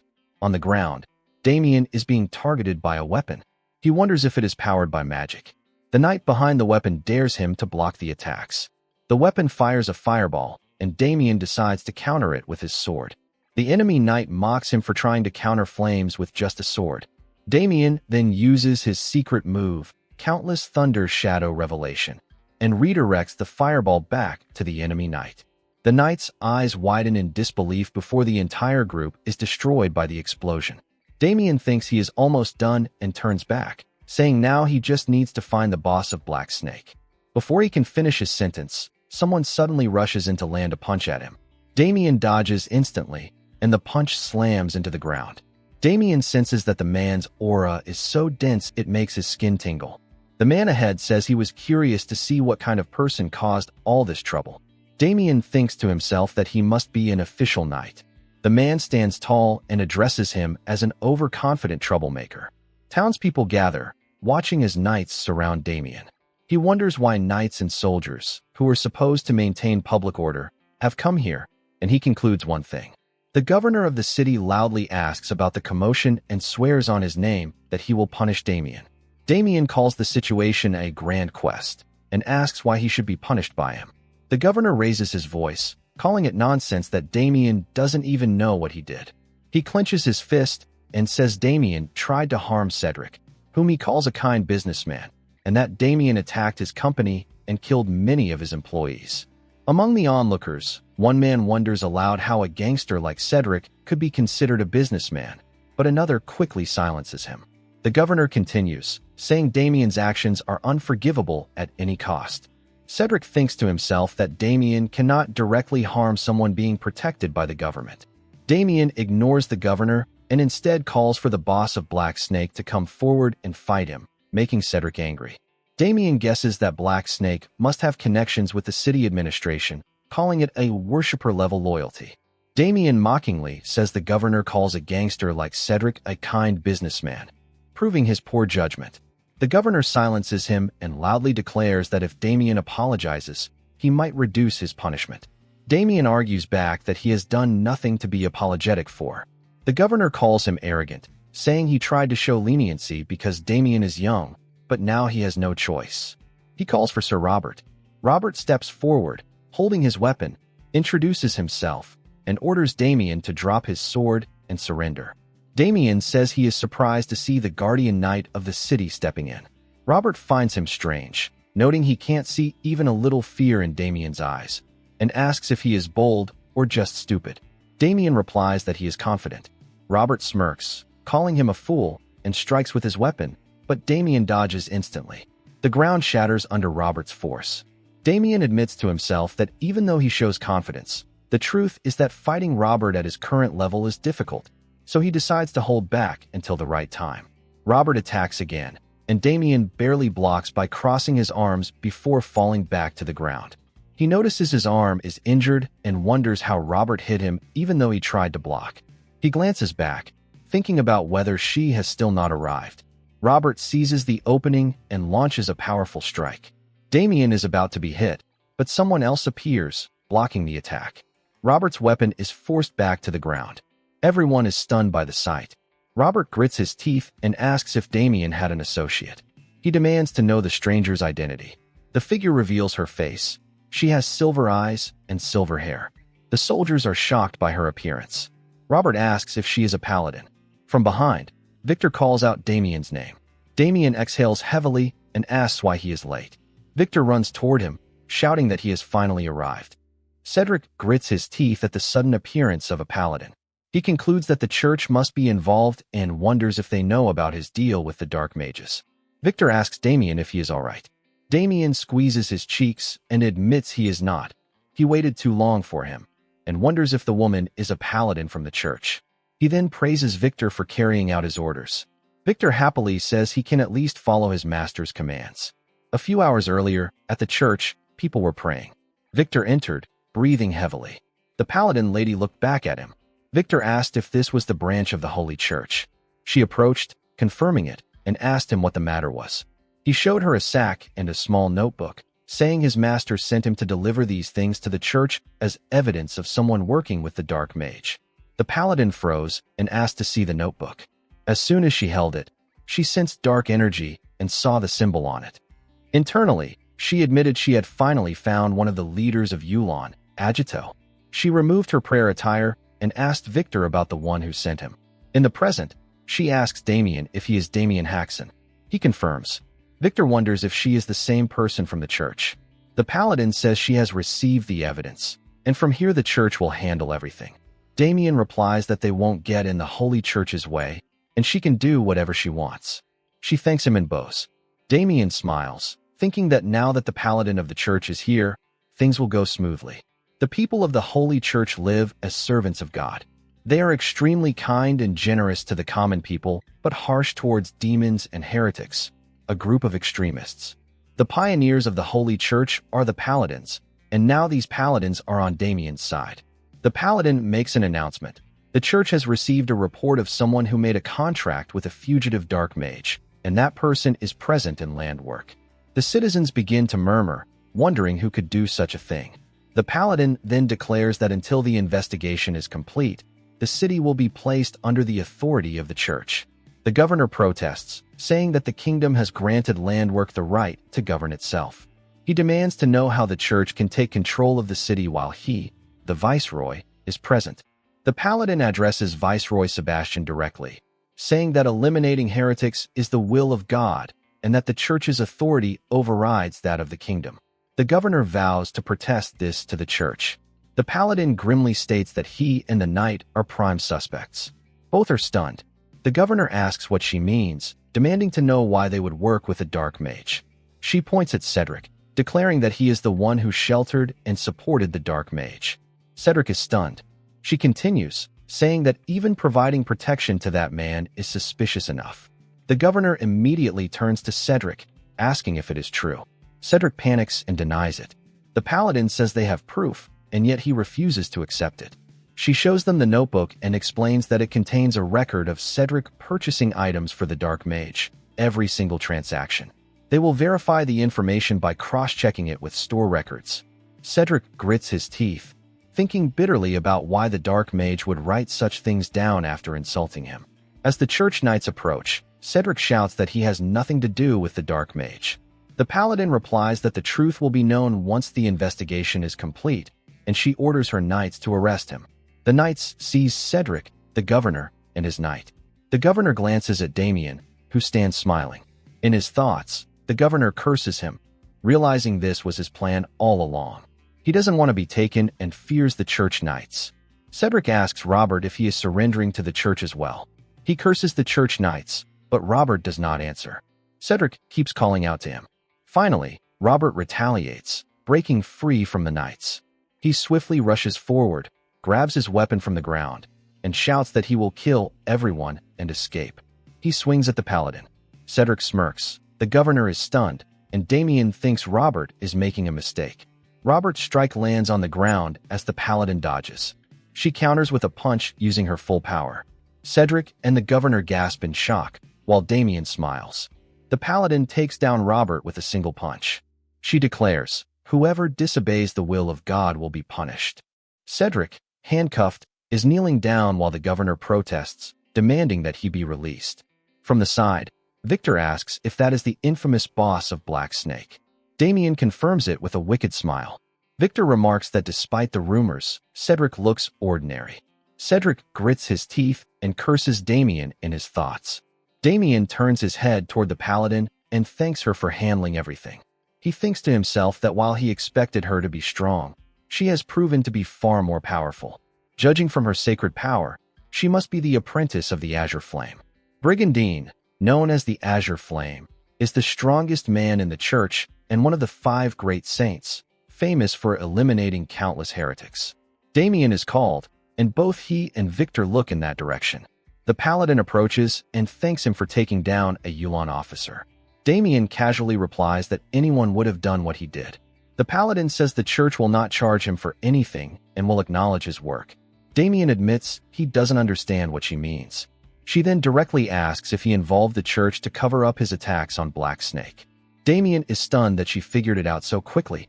He instantly bows an apology, explaining that the Dark Mage not only cursed the territory, but also harmed his family.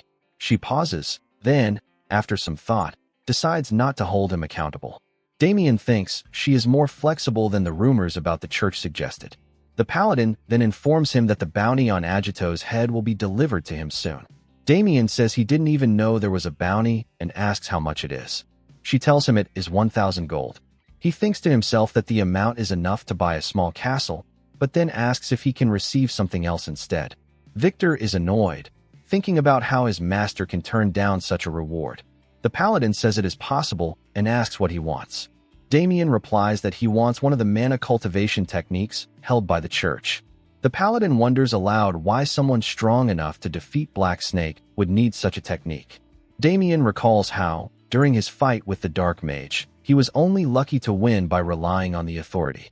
To defeat stronger mages and continue growing stronger, he needs the advanced training methods used by knights, far more complicated than the basic techniques he has already learned.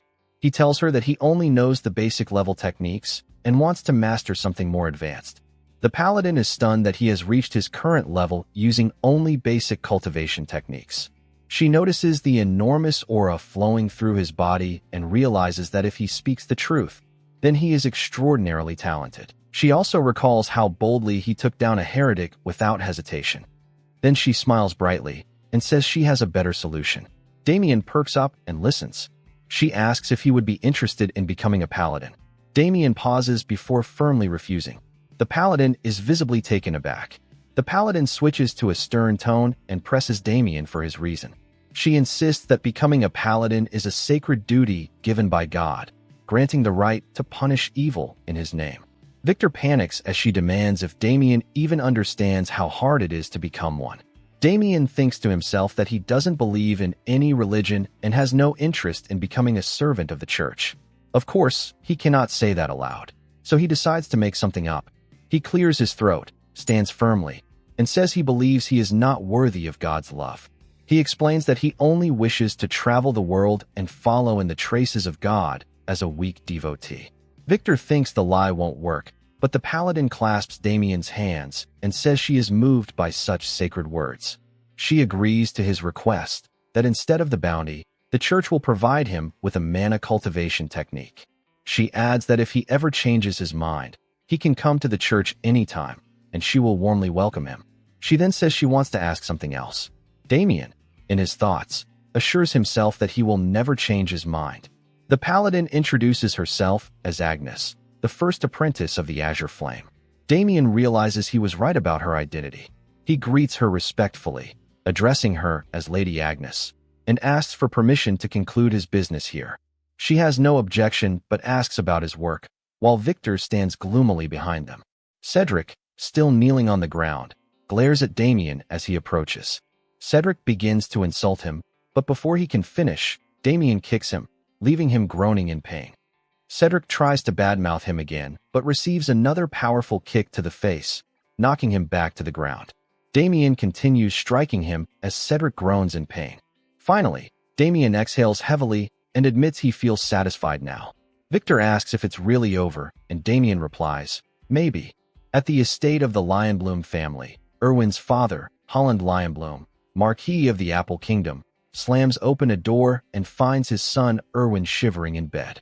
Erwin sees his father approach and asks about the earlier incident. Trembling in fear, Erwin says that useless boy tried to kill him, first with a knife, then with a fork. Holland grows anxious, disturbed by the sight of his once lively son trembling in fear. He turns to the guards for answers. One hesitates, but Holland urges him to speak. The guard finally admits that it was Damien of the Haxon family. Holland erupts in rage, his power flaring so strongly that vases in the room shatter. He demands to know how a useless Haxon dared to harm his precious son. Accusing Damien of using underhanded tricks, he orders his guards to send men to the Haxon estate and bring Damien back at the Haxon family estate. Agnes greets Viscount Haxon and introduces herself as a paladin from the church. Mr. and Mrs. Haxon greet her back nervously. Mr. Haxon looks at Damien, thinking he has caused trouble behind his back and now a paladin from the church has come because of him. He then tells Agnes that he was already aware of her presence, since Damien informed him she would be staying for some time. Agnes confirms and says it was necessary to make that decision in order to investigate the heretic. Mr. Haxon shows concern, saying their house is small and has no space for guests. Agnes immediately hands him a sack of gold coins, calling it a token of gratitude for his kindness. His mood changes, and he happily tells her she can stay as long as she likes. Mr. and Mrs. Haxon leave joyful while Agnes approaches Damien and thanks him for allowing her team to investigate freely. Damien casually shrugs it off, but recalls when she previously said she had another request. He wonders if her request is simply to stay in his home. Agnes says the investigation is important, but she wants to know something else. Damien pays attention. With a bright expression, she says she wants to hear about him preaching the world. Both of Damien's parents, who are leaving, stop mid-step and turn back to tease him. Damien mutters that they are getting the wrong idea. Agnes then hands Damien some books, explaining that they are specially selected volumes of mana cultivation instructions for him. Damien thanks her and asks why she gave him 2 books. She explains that one is a sword technique manual, as she felt it would be wrong to give him only a cultivation technique without a matching sword technique. The books are named Destructive Sword Technique and Destructive Energy Technique. Damien admits he never came across these in his past life. Agnes says it was not easy for her to acquire them. Damien thanks her again. She insists that it truly was difficult, since the church itself is against those techniques. Damien casually comments that she must have endured a lot. Agnes quickly explains that she had to rely on her master. After she spoke of Damien to her master, he admitted that Damien might be the one chosen for the church. She takes his hand and once again asks if he is interested in becoming a paladin. Damien frees his hand and apologizes. After a pause, Agnes says she understands. She gives up, saying that pressing further would be disrespectful, but adds with a smile that if he ever changes his mind, he can come to her, then walks away. Damien admits to himself that she is truly devoted and her obsession is on another level. Meanwhile, in the Dark Mage's cave, 2 church knights are investigating. One addresses the other. The young knight asks if he finds the situation suspicious. The older knight asks what he means. The young knight says that Agito, a high-ranking member of Yulon, had escaped the church many times. He adds that Agito belonged to the cursed school, which made him weak in direct combat, but still, he cannot believe a powerful mage like him could be killed by a rural noble. The older knight admits he shares the same doubts, but Lady Agnes hasn't said anything. The young knight asks if they should raise the issue. The older knight says they should wait until the investigation is complete and focus on their task. Agnes then approaches from behind, telling them they can trust Damien. Both knights turn back and address her respectfully. She says she knows what they are thinking but insists Damien did not lie. One knight asks how Damien could possibly have killed Agito. Agnes replies that they already know how he managed to do so. The knights are confused until they recall Damien explaining that he dodged Agito's attacks and took him down with a single strike. The younger knight asks if that's what she means. Agnes says that she doubted Damien's skill. So, before stepping in, she hid and observed his abilities. She reveals that Damien defeated many men without receiving a single injury. The most unbelievable part was when he redirected a fireball made of magic. Both knights open their mouths in shock, asking if that is even possible. Agnes confirms, saying that those who reach the level of Swordmaster can easily block such attacks. The older knight is about to comment on Damien, but stops mid-sentence. The younger knight clarifies that he is not calling Damien a Swordmaster, but admits Damien is a highly talented warrior. Agnes explains that while her original mission was to pursue Yulan, she also wants to persuade Damien to meet her master, as he could become vital to the church. She orders the knights to put aside their doubts and investigate properly. They agree to follow her instructions.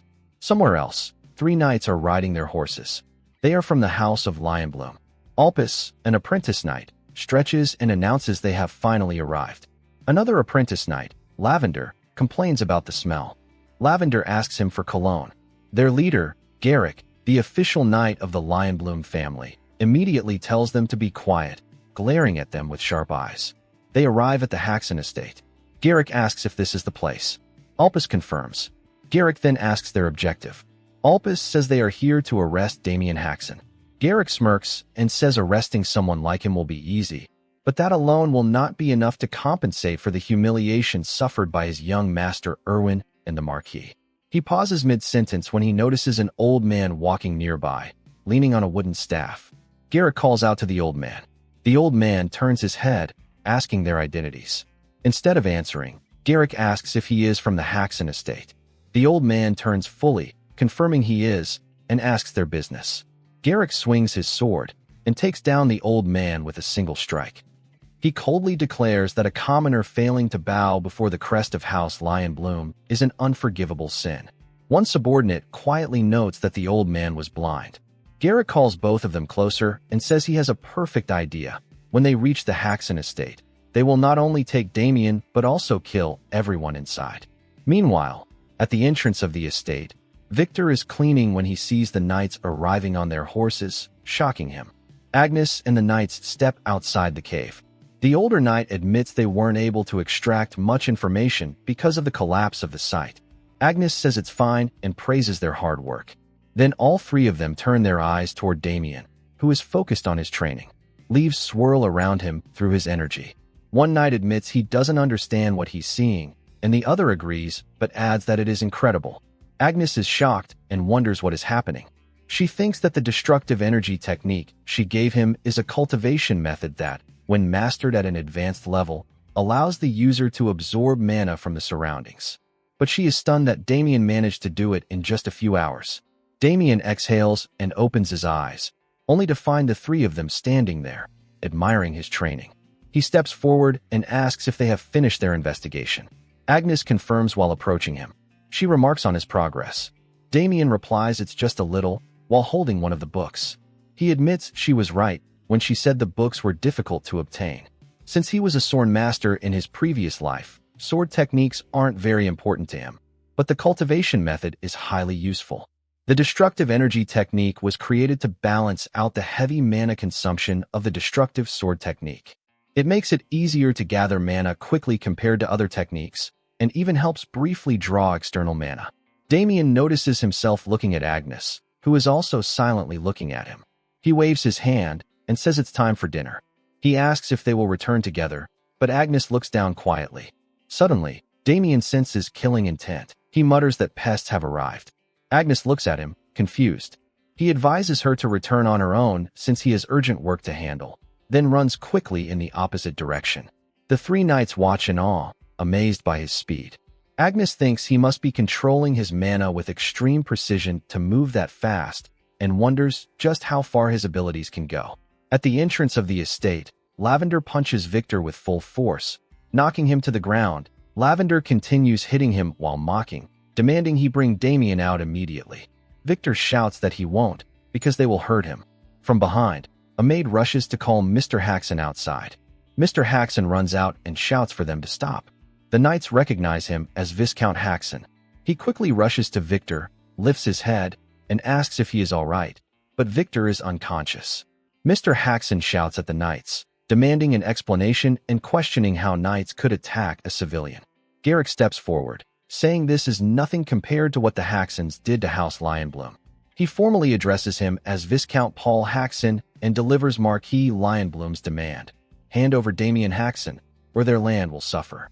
Mr. Haxon thinks he expected retaliation from Lionbloom, but never this kind of savagery. He suspects they are lying. If he hands over Damien, they'll turn this place into hell. Gritting his teeth, he firmly refuses, declaring that he will not hand over his son. Garrick asks if he is certain of his decision. Mr. Haxon confirms he is. Garrick smirks, saying he has left them with no choice. He orders his knights to destroy everything until Damien comes out. Mr. Haxon tries to stop them, but Damien suddenly appears. Mr. Haxon turns and sees him standing behind. Garrick also turns, surprised he hadn't noticed Damien's sudden appearance. Lavender demands to know Damien's identity, but the knights are unable to move under his pressure. Damien walks past them and approaches his father. He kneels down and asks if his father is all right. Mr. Haxon replies that he is fine, but Victor is not. He tells the knights that they should consider themselves lucky. If Victor didn't have a strong body, he would already be dead. Damien says that if Victor had died, he would have finished all three of them on the spot. Alpus insults him. Garrick then asks if he really is Damien, saying that while people claimed he had the guts to oppose the Marquis, it seems he's just a maniac. Or perhaps he's only confident because he defeated a noble with underhanded tactics. Damien repeats his last words coldly. Garrick orders his knights to teach Damien a lesson. Alpus and Lavender step forward to obey. Damien shrugs inwardly. He blocks their attacks with just his hand and thinks this is the perfect opportunity to test the mana he has gathered using the destructive energy technique. Then lands a hard punch on him. Damien thinks he's lucky the targets came to him. Alpus rushes to Lavender's side, but Damien delivers a powerful kick to his jaw. Damien decides to make full use of his enemies. Both knights groan in pain as their leader watches from his horse. Victor slowly opens his eyes, weakly calling his young master. Damien asks if he is all right. Victor raises his hand and gives a thumbs up. Damien is taken aback, then smiles, thinking Victor is interesting. Jarek dismounted and wondered aloud if his young master Erwin had been fooled by tricks. He could not understand how someone so useless could possess such skills. Damien replied that he didn't need to know. Jarek studied him carefully and then said he understood now. Everything was falling into place. Damien frowned, wondering what he was thinking. Jarek then firmly declared that he was not Damien Haxon. A brief silence spread. Damien made a strange face and demanded to know what nonsense he was spouting. Jarek shouted at him to stop lying. He claimed this was a trap set trying to stop the prosperity of the Lionbloom family. He accused Damien of being an imposter, hired to defeat Erwin in order to damage the Lionbloom family's reputation. Reaching for his sword, Jarek demanded to know how someone like that dared to oppose the Lionblooms. Damien muttered that Jarek was even more of a madman than he expected. Alpus twitched his hand slightly and decided to pretend he was unconscious. Mr. Haxon supported Victor, helping him stand. Jarek advanced, preparing to unleash his move.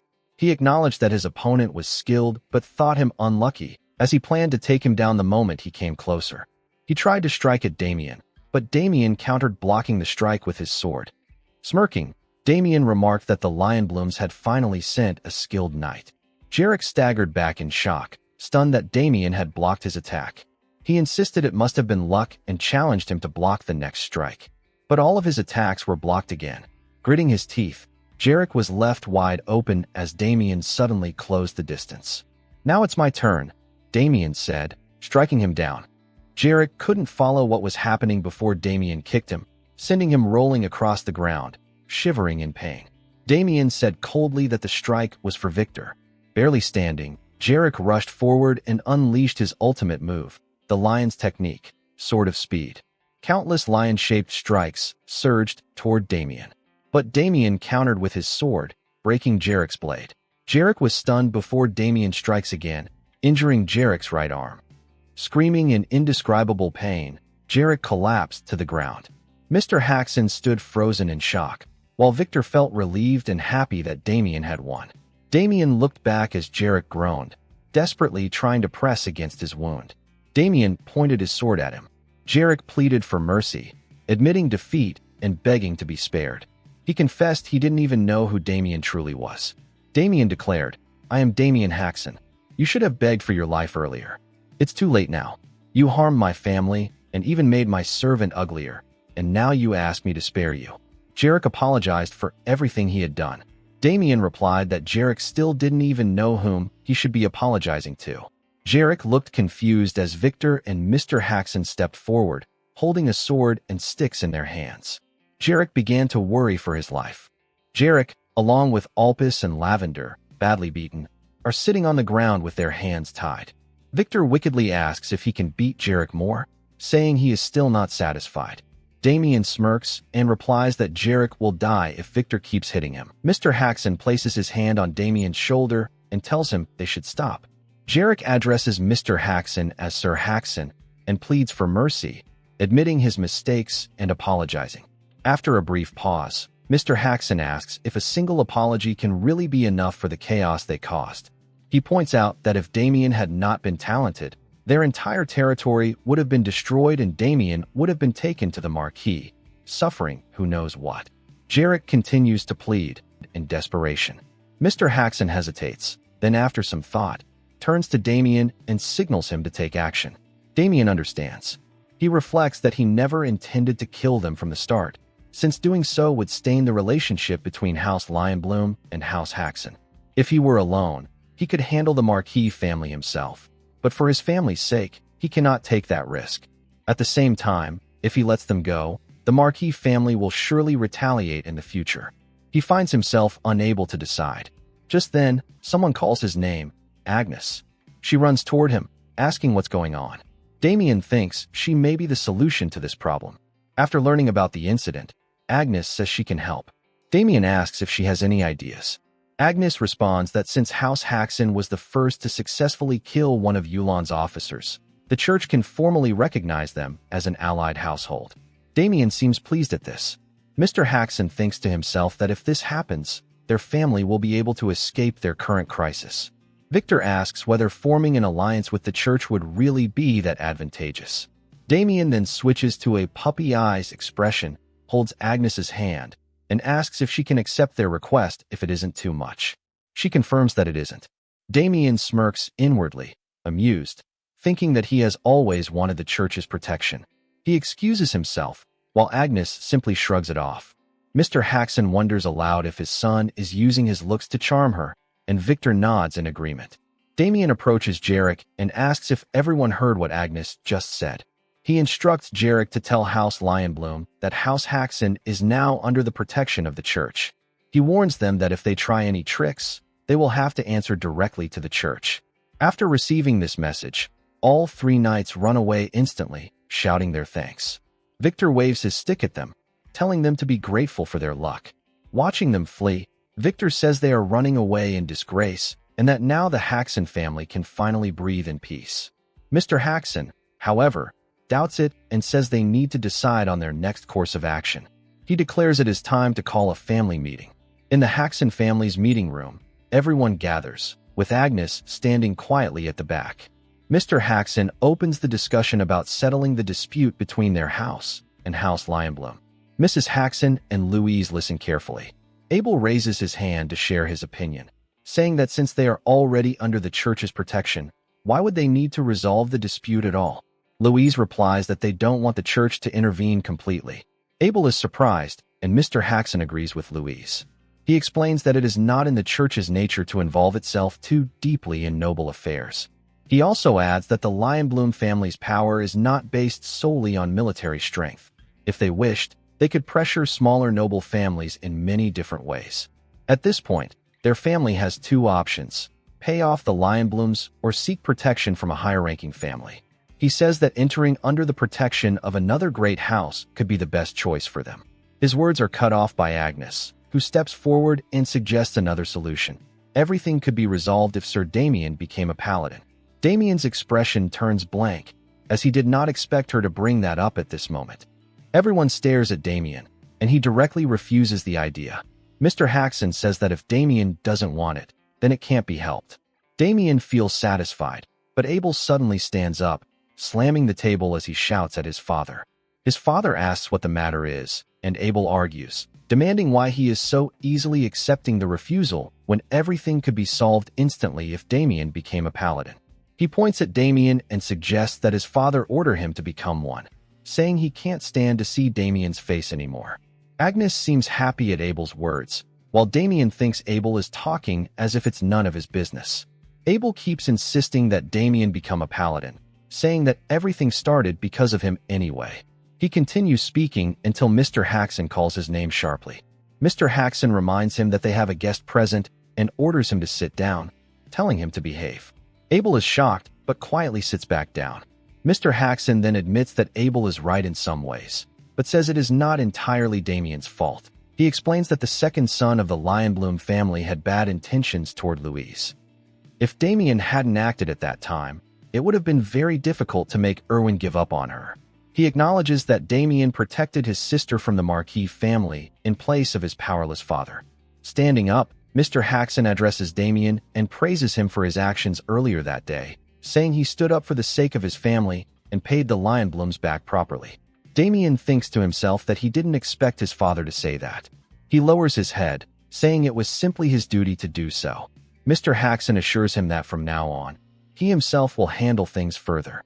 Damien asks how he plans to do that. Mr. Haxon requests a chance to act like a good father for once. At that moment, a butler enters the meeting room and apologizes for the intrusion. Mr. Haxon asks what the matter is. The butler informs him that someone has arrived from House Goldpixie. Mr. Haxon wonders aloud what business the Duke of Goldpixie could have with them. The butler hesitates, but then explains that young Master Damien borrowed money using the family's wheat fields as surety, and the repayment deadline has long since passed. Damien is shocked, realizing he had completely forgotten about it. He turns to look at his father, who is now in full rage. Mr. Haxon grabs Damien by the shirt and scolds him loudly. A man with braided brown hair removes his hat from his head and greets Damien, who is standing in front of him. Damien thinks he doesn't remember this man very well. The man's name is Oland Mishi, the West Branch manager of Dash and Cash. He says to Damien that they are meeting after a long time and that he came today because it is the repayment date they agreed on. Damien recalls how Oland deceived him in the past with his sweet words. He had suggested Damien use his family's land as collateral, assuring him that they would be able to lend him money. He added that it was just a formality, as someone like him could never take land from a noble. Damien had signed the long contract without thinking at all. The present Damien regretfully questions his past self, wondering why he gave away the land deed. Damien asks Olin how much he owes them. Olin smirks and says that Damien borrowed 200 gold, and with interest, the amount has now risen to 300 gold. Damien is shocked to hear this. Olin confidently mentions that the amount is correct and even offers Damien the chance to review the contract. Damien, still in disbelief, thinks it has been so long that he doesn't even remember why he borrowed the money in the first place. But one thing is clear, his family doesn't have that kind of money right now, and fears that if this continues, they will lose everything. Olin reminds Damien that if he doesn't repay today, the land he used as collateral will go under Dash and Cash. Damien nervously reminds him that he had said the collateral was only a formality. Olin smirks and explains that Duke Goldpixie has ordered them to collect all debts, whether from nobles or commoners, leaving them with no choice. Damien starts sweating as Olin demands him to hand over the money. Olin squints, asking if he doesn't have it. Damien admits that he wasn't able to prepare the repayment. Olin notices this and smirks while acknowledging it. He sits on a nearby sofa, puts his legs on the table, and clicks his tongue, saying that Damien shouldn't have borrowed the money in the first place. He then snaps his fingers, and his two guards step closer to Damien. Olin decides to collect the debt in his own way. He admits to himself that he already knew Damien wouldn't be able to repay. Olin likes money, but even more than that, he enjoys seeing nobles bow before him. He wonders what kind of face Damien will make in a situation like this. Meanwhile, inside the mansion, Mr. Haxon sighs heavily. He walks in circles, clearly stressed, while Abel stands with his hand on the wall. Mrs. Haxon and Louise are enjoying tea together. Mrs. Haxon tells her husband to stop pacing and rest, warning that if he continues, he might make a hole in the floor. Louise tells Abel to calm down as well. Mr. Haxon holds his head in frustration, yelling about how he can rest in such a situation when their family might be ruined. Abel agrees and says the same, that they can't sit quietly while their future is at risk. Mrs. Haxon calmly sips her tea and reminds them that Damien said he would handle everything, suggesting they trust him. Louise agrees, adding that Damien has never failed whenever he took charge. Mr. Haxon makes a horrified face and says that while Damien's swordsmanship is exceptional, there's a big difference between combat skills and negotiation skills. Outside, Damien is busy fighting Olen's guards. He grabs one guard and slams him onto the floor, knocking him out. Olen jumps in surprise, while Damien worries about the damage, saying his father will be furious since they had just repaired the wall a few days ago. He pushed the defeated guard aside, as the other one rushes at him with a sword. Damien instantly extends his arm and grabs him by the neck.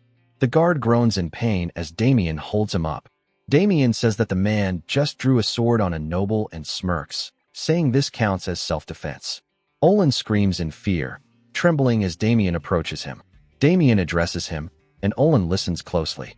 Then Damien tells him to kneel, and Olen nervously complies. Damien admits that he can't repay such a large amount right now. Olen quickly says he is fine with that. Damien then places his hand on Olen's shoulder and asks if he would like to be repaid in another way. Olen, terrified, reluctantly agrees. The next day, Abel tells his father he feels heartbroken. Mr. Haxon demands to know why, and Abel mutters that justice is often defeated by power. Mrs. Haxon and Louise are saying farewell to Damien, asking him to stay safe and eat properly during his trip. Damien assures them he will. Abel kneels on the ground, shouting in frustration, wondering aloud why things are this way. Mr. Haxon scolds him, telling him to stop talking nonsense and instead cheer for his brother, who is going on a journey.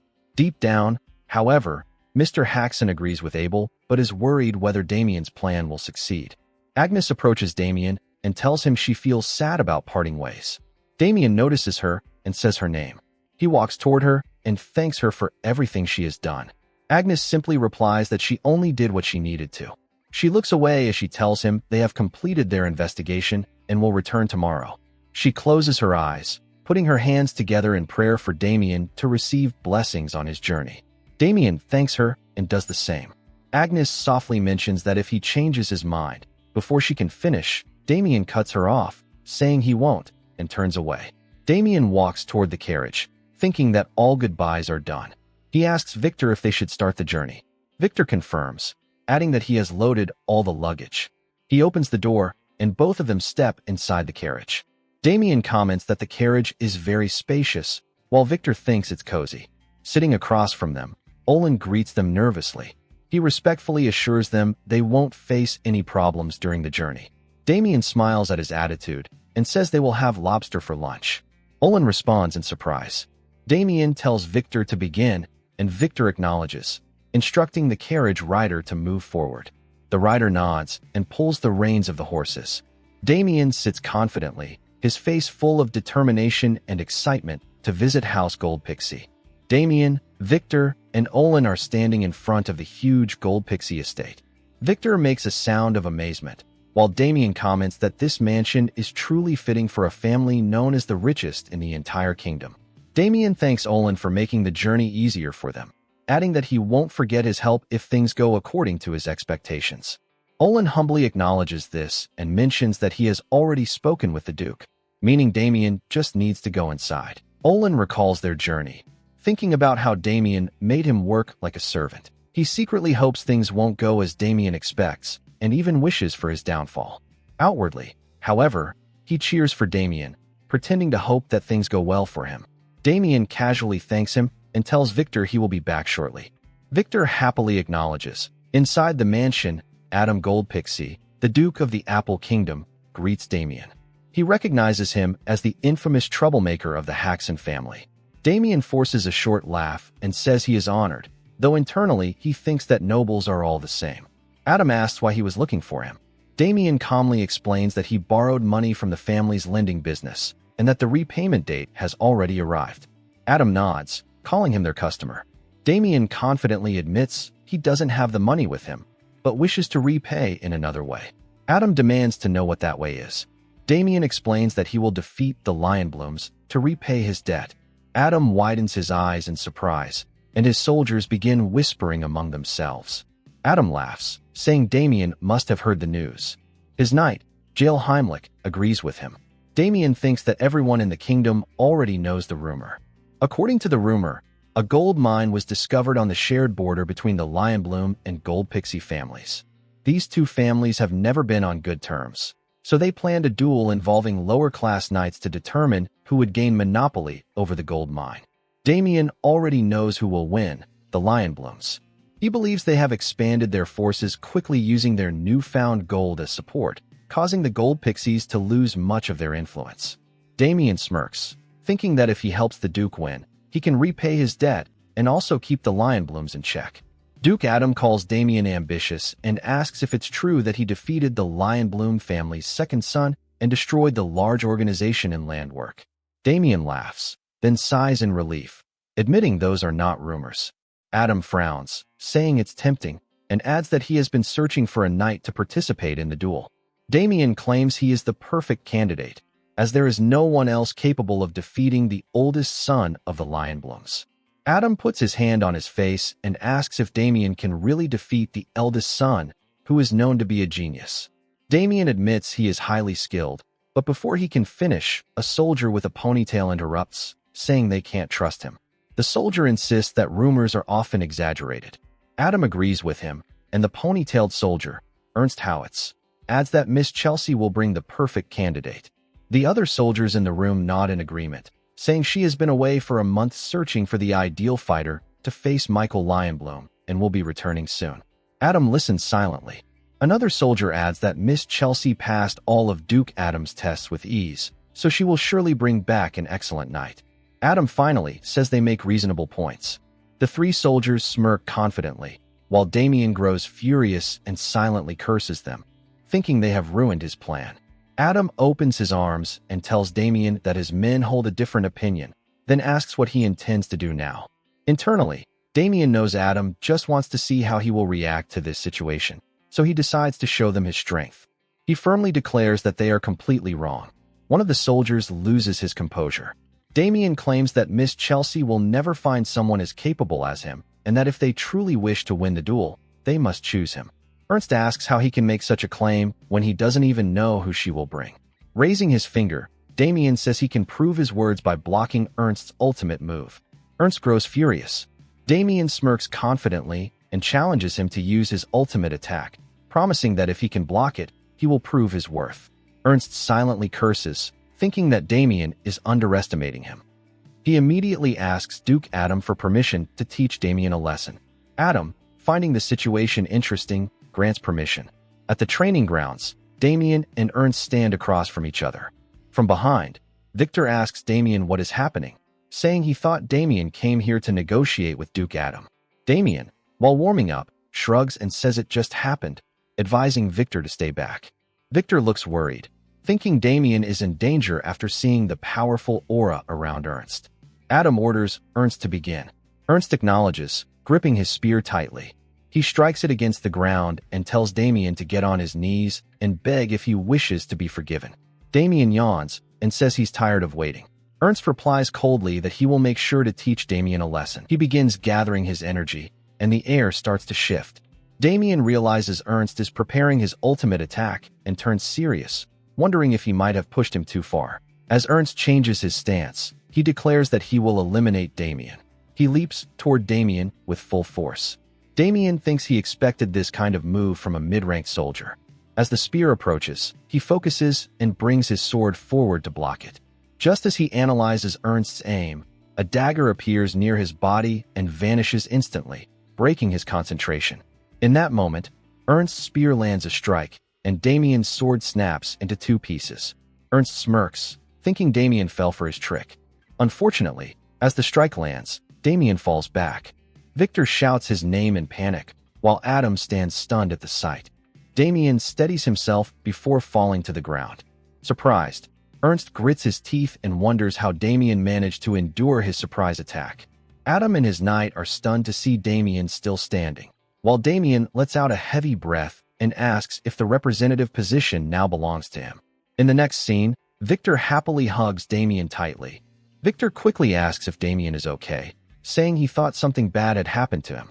Damien pushes him away, saying he feels pain. Meanwhile, Adam approaches from behind, clapping and praising Damien's capabilities. He admits that he initially doubted Damien, but now realizes he is highly capable. He turns to his vassals and announces that Damien Haxon has proven his worth and as promised, he will choose Damien Haxon as his representative. Ernst tries to protest, but Adam silences him with a cold glare, warning him not to ruin his good mood. Ernst reluctantly acknowledges this, while Damien smirks confidently, standing tall with his broken sword. Ernst, still trembling, wonders how this happened when he was sure his attack would land. He grows angry, clenching his fists. Damien thinks Ernst is being treated unfairly by Adam.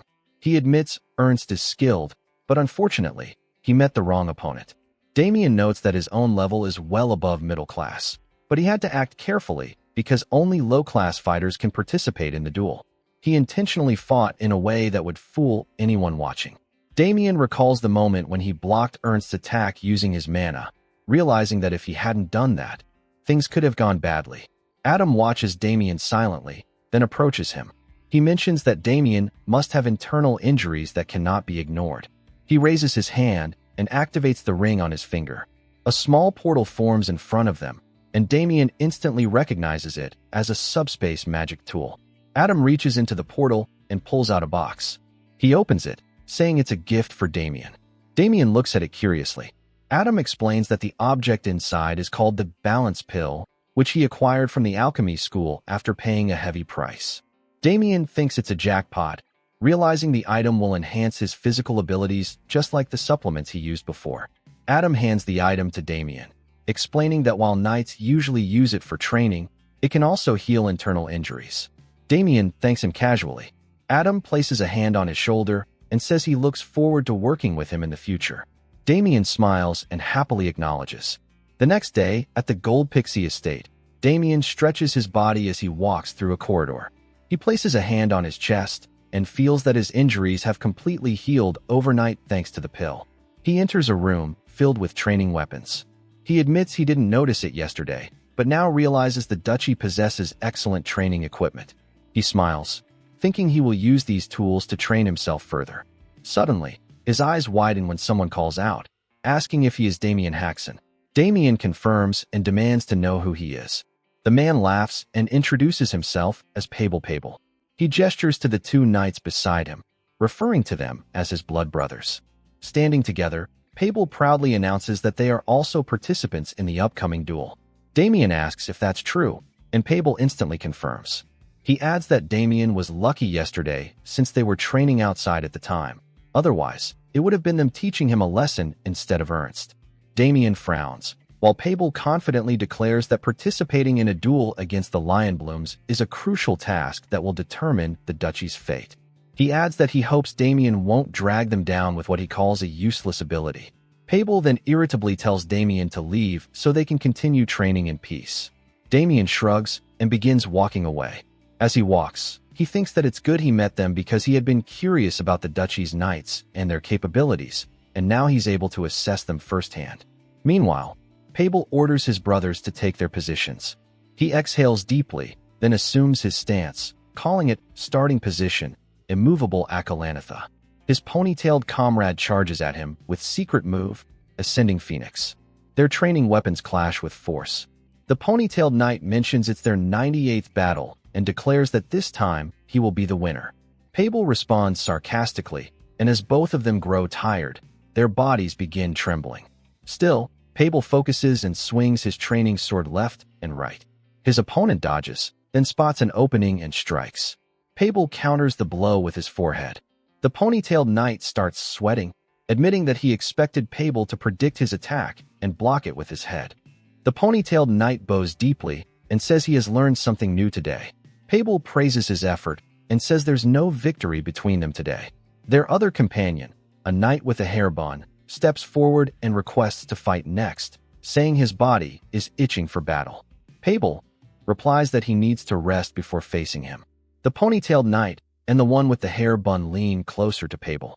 One of them says that with the duel only a month away, if they continue training like this, they'll get great results. The other nods in agreement. Pable grins and says they'll defeat the Lionblooms and bring honor to the duchy. All three of them raise their swords and shout, "All for one for all," as they smirk proudly.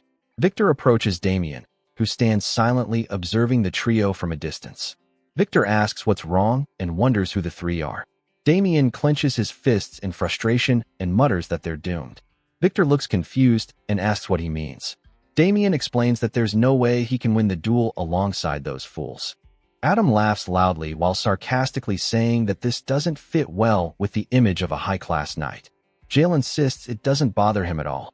Adam teases him, saying he can be honest with him, but Jael replies that he truly means it.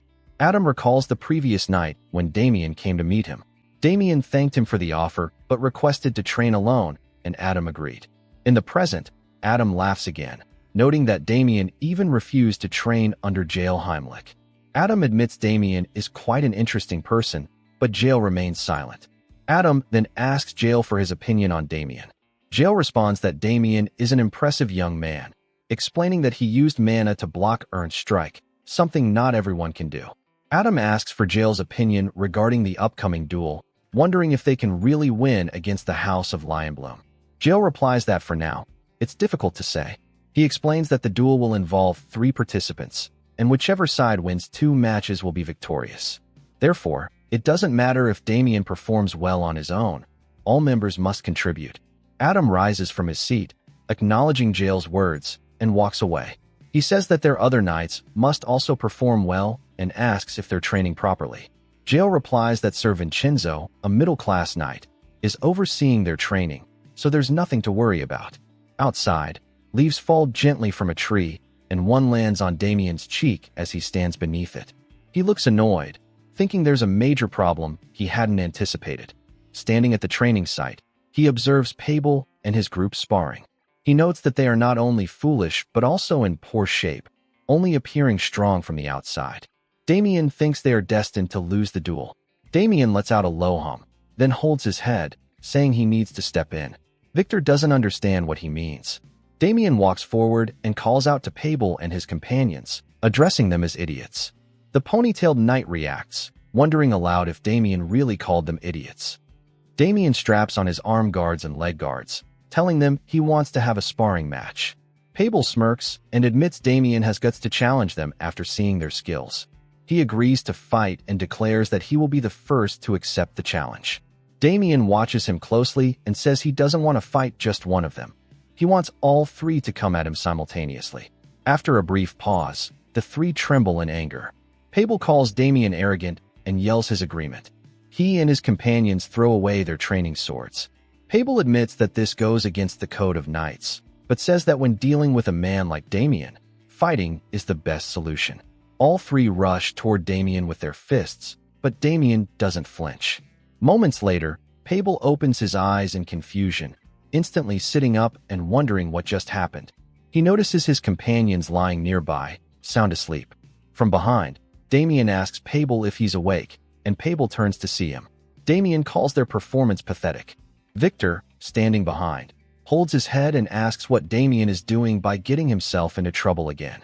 Damien replies that he was just teaching the Duke's Knights a lesson. Victor, surprised, asks if they really are the Duke's Knights. Meanwhile, Pabel holds his head, trying to recall what happened. He remembers that they all attacked Damien together, but can't remember anything afterward. 5 minutes earlier, Pabel and his companions had charged at Damien together. Damien easily dodged their attacks, then raised his hand and swiftly knocked down Pabel's comrades. Pabel had rushed in with full force, but Damien struck him directly, landing a precise punch to the chin and following it up with several blows that knocked him unconscious. Pabel finally realizes they were all defeated, and that Damien managed to overwhelm all 3 of them effortlessly. As his companions get back up, Pabel thinks to himself that Damien is a beast. Damien approaches them calmly and says he didn't even break a sweat. Pabel and his group kneel before Damien. Damien asks who has been training them. Pabel nervously answers that they've been trained by Sir Sebastian Vincenzo, a mid-class knight. Damien asks if he's truly a mid-class knight, and Pabel confirms. Damien sighs and wonders how a mid-class knight could produce such weak training. He wants to tell them to quit training under him, but decides against causing unnecessary conflict. Instead, Damien instructs them to come spar with him daily after their regular training with Vincenzo. Pabel looks shocked. He scratches his head, explaining that if Vincenzo finds out, he'll suspect something strange. Damien assures them that they won't get hurt no matter how hard he hits them. Pablo suddenly realizes that despite being struck earlier, they are completely fine. Sitting in confusion, he asks how that's possible. Damien calmly explains that he learned a very specific way to fight in the past. Victor is startled as Damien continues his story. He explains that long ago, there was a man who wandered across the continent reforming criminals. People called him the character corrector. His method of reform was simple. He would discipline the criminals for an hour without rest, and if it didn't work, he would continue for another hour. According to legend, the longest he ever continued was 512 hours. Eventually, the character corrector began to feel pity for his injured victims and sought a way to discipline others without causing serious harm. Through years of mastery, he developed a technique called traceless strike. Damien says that's the same technique he just used on them, a secret art that causes pain without leaving a single visible mark. He asks if they understand what he means. Damien then questions how weak and unskilled they are, while the three remain silent, listening intently. He raises his finger and tells them not to worry. They still have a month to prepare for the duel. Confidently, he adds that he will make all of them strong and useful before then. Pablo and his companions watch Damien in disbelief, while Victor holds his head, wondering what Damien is planning. Damien tells them it's time for their training to begin. Just then, one of Adam's attendants approaches Damien and says he has finally found him. Damien wonders why he's there. The attendant informs him that Duke Adam is looking for him. Damien asks about the reason, and the attendant hesitates before replying that Lady Chelsea has returned. Lady Chelsea greets Adam, addressing him as her father, and announces that she has returned. Ernst smirks, thinking that Chelsea has come back safe and sound.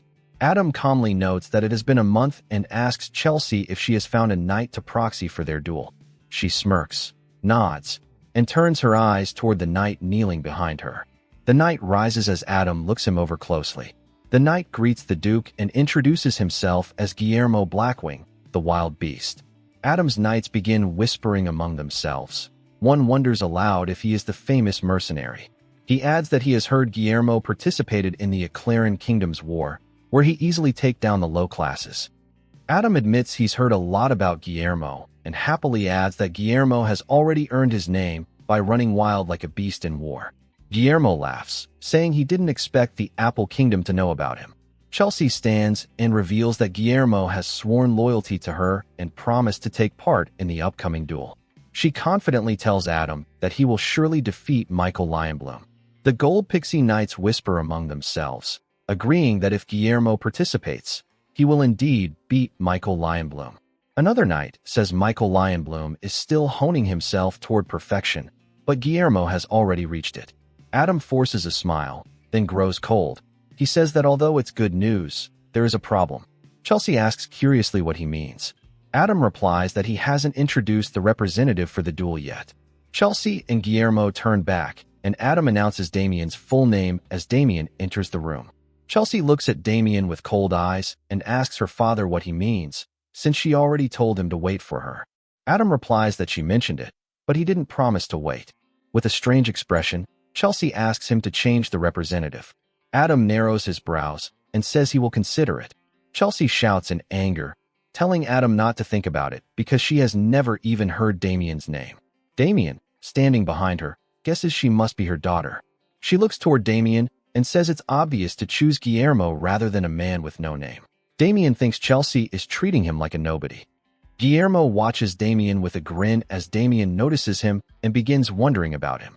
Adam straightforwardly denies Chelsea's request. He admits that Guillermo is well known, but says Damien was strong enough to block Ernst's ultimate attack. Ernst trembles in embarrassment. Chelsea exhales heavily and accuses Adam of refusing to acknowledge her judgment. She says it's a perfect example of how he ignores both her and her mother. Adam grows serious and scolds her for speaking in that tone in front of their guests. Chelsea lets out a sarcastic laugh and apologizes, adding that she is simply tired from her journey. The air between Adam and Chelsea grows tense, and Damien guesses they must have grudges against one another. Adam sighs and waves his hand, saying he will discuss the matter with the others and ordering her to stop arguing.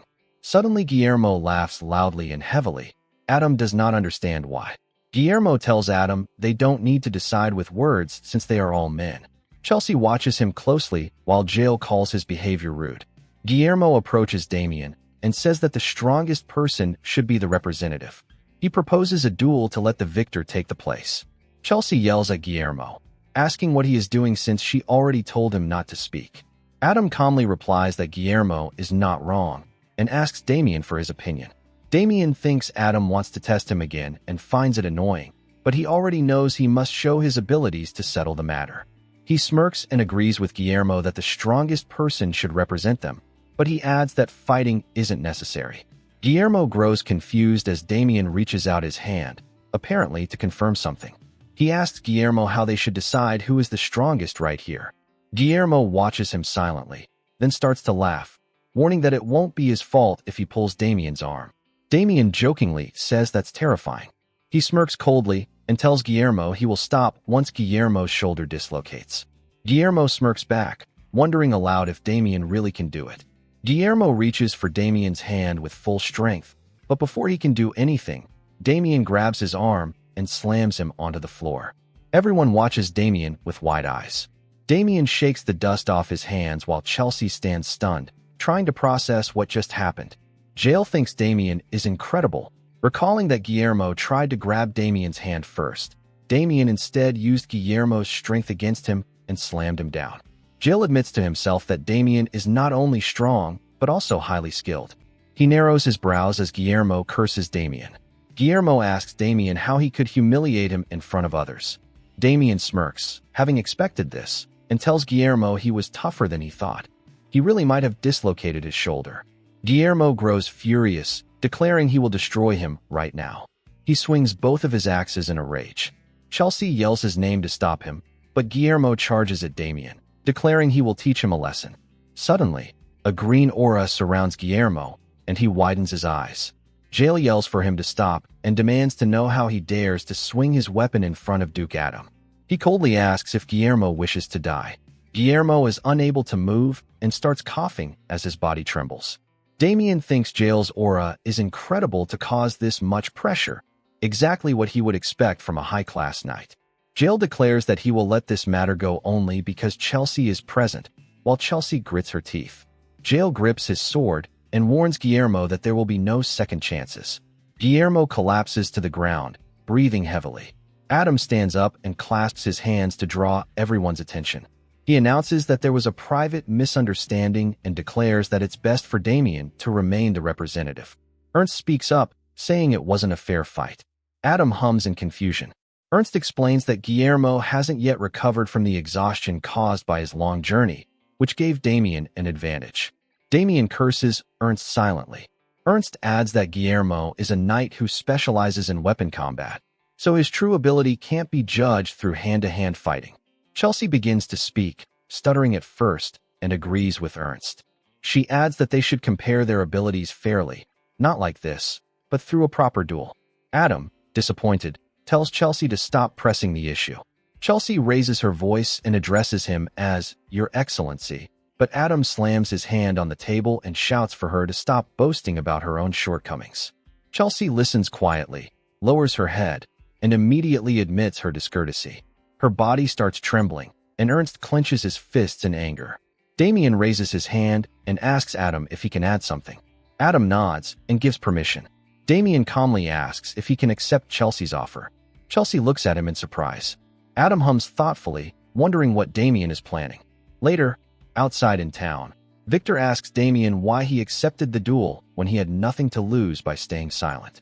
Damien covers his ears with his fingers and says he has his reasons for everything, then stops Victor from speaking further. Victor protests, saying Damien just created trouble for himself. Damien notices a blacksmith shop and stops to look at it closely. He wonders aloud if this is the smithy Adam mentioned. Victor nods, saying he believes so. Damien recalls Adam's earlier words. Adam said he couldn't stop him, but since Damien's longsword broke during his fight with Ernst, he would have a new one made for him at the duchy's smithy. In the present, Damien smirks, thinking that although he could defeat Guillermo with just a training sword, he won't reject Adam's kindness. Inside the shop, a blacksmith notices them as Damien and Victor enter. Victor calmly explains that they're there under Duke Adam's orders and that he instructed them to choose a sword for young Master Damien. The blacksmith laughs, saying he already heard they would be coming, and invites them to follow him. Victor lets out a sound of awe as he sees the impressive collection of weapons. He comments that all of them look amazing. Damien agrees and asks Victor if he wants something for himself. Victor wonders aloud if he's really allowed to pick something expensive. Suddenly, Damien's eyes fall upon a sword. He wonders if it could really be the one. The blacksmith behind him asks if Damien finds that sword unique. The blacksmith explains that it was commissioned by a knight once employed at the duchy, but the knight had to leave urgently before the sword was completed, so the owner never received it. Damien smiles and asks if the knight gave him unified ringing steel to forge it. The blacksmith is startled and asks how Damien knows that.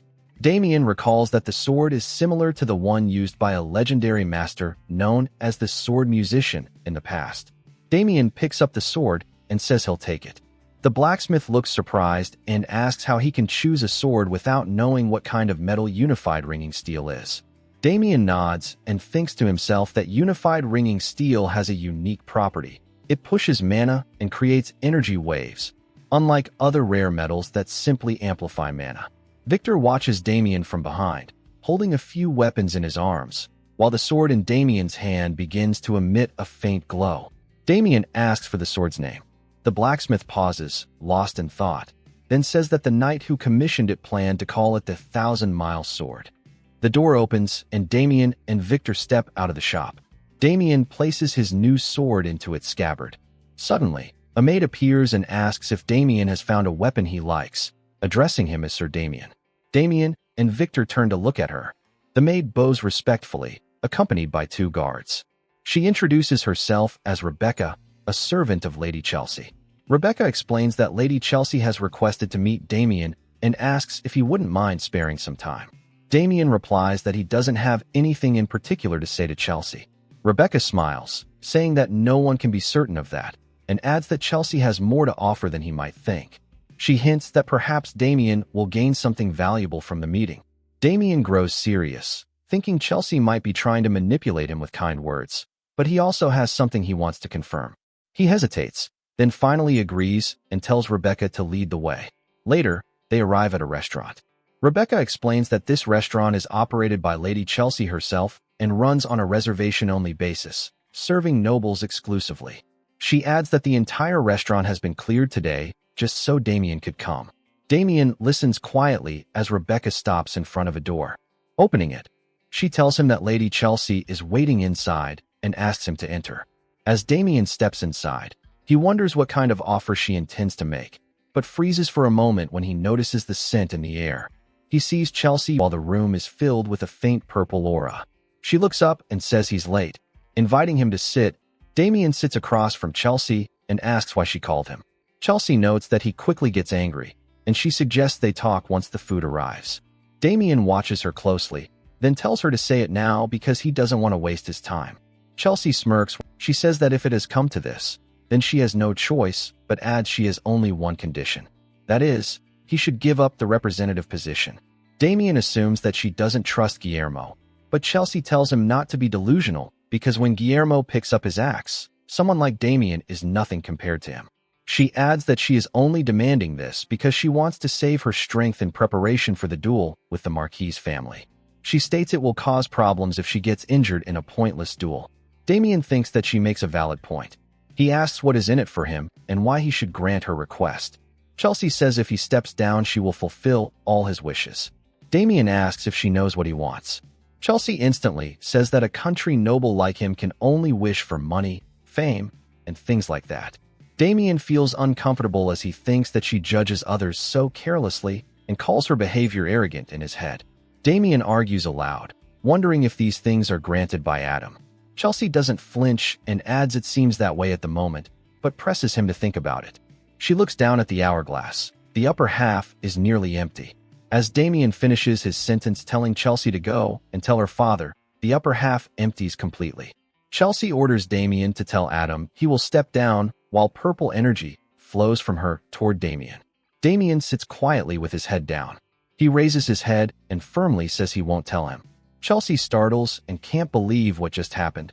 She says she didn't plan for things to go this way. Damien smirks and thinks that she is surprised it didn't affect him. She used a charm she calls Charm Fragrance.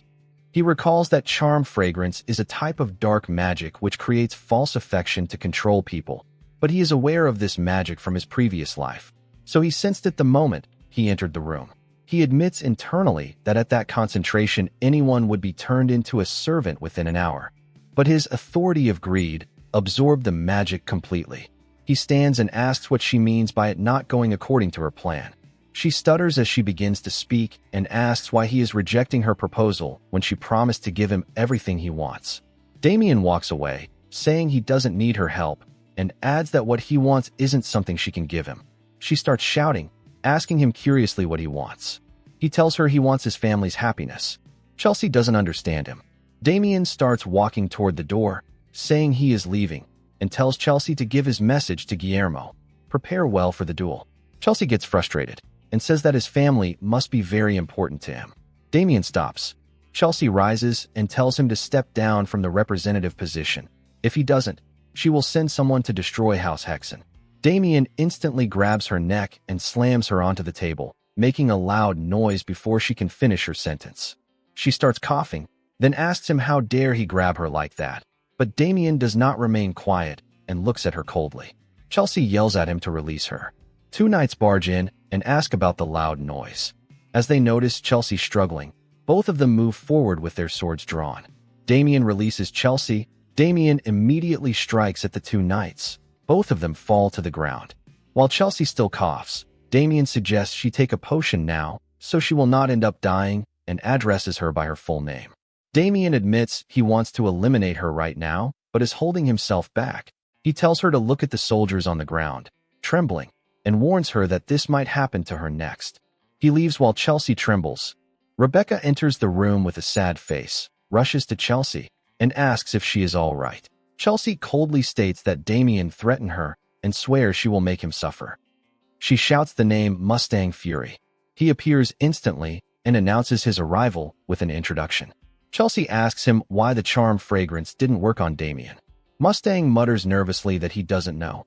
He adds that there are rare cases of people with strong immunity to dark magic, implying that Damien is one of them. Chelsea slaps him across the face, calling him a fool, and he groans in pain. She asks where Guillermo is. Mustang answers that Guillermo is cooling his head at the tavern after today's incident. Chelsea snaps in rage, saying the duel is tomorrow. She calls him a madman, and Mustang startles.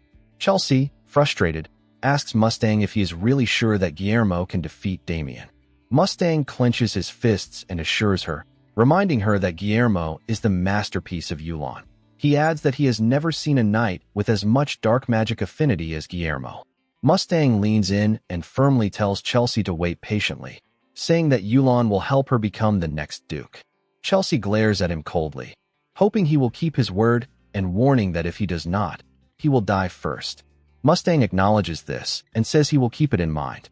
Meanwhile, Damien, standing by the window, hears the whole conversation between the two. At night, a light is turned on inside a room. In the room, Victor is sleeping while holding the weapons he got from the smithy. Damien is sitting in the same room, observing his new sword. He says the name Yura in his head, and the sword begins to emit a faint blue energy. He thinks he didn't expect to encounter it again and silently curses the black mages. He notes that Chelsea is connected to the black mages, realizing that the aura he felt from Guillermo back then was also dark magic. He flicks his sword, and a vast amount of blue energy radiates from it. The vibration causes an hourglass to fall on Victor's head, but Victor continues sleeping. Damien holds his new sword and thinks that instead of explaining everything to Adam, he should prove it himself in tomorrow's duel. When the time of the duel arrives, Guillermo steps forward and lets out a heavy roar. Pabel and his companions stand on the sidelines. Pabel explains that this is Guillermo, and he certainly looks strong. The ponytailed knight asks Pabel who will win. Pabel answers that if they judge by reputation alone, then it should be Guillermo. The ponytailed knight clenches his fists and remarks that if Guillermo wins, they'll finally be freed from Damien. He recalls the harsh training Damien put them through in the past 2 days, and the knight with the hair bun trembles at the memory. The ponytailed knight mutters that Damien did nothing but beat them and clearly seemed to enjoy it.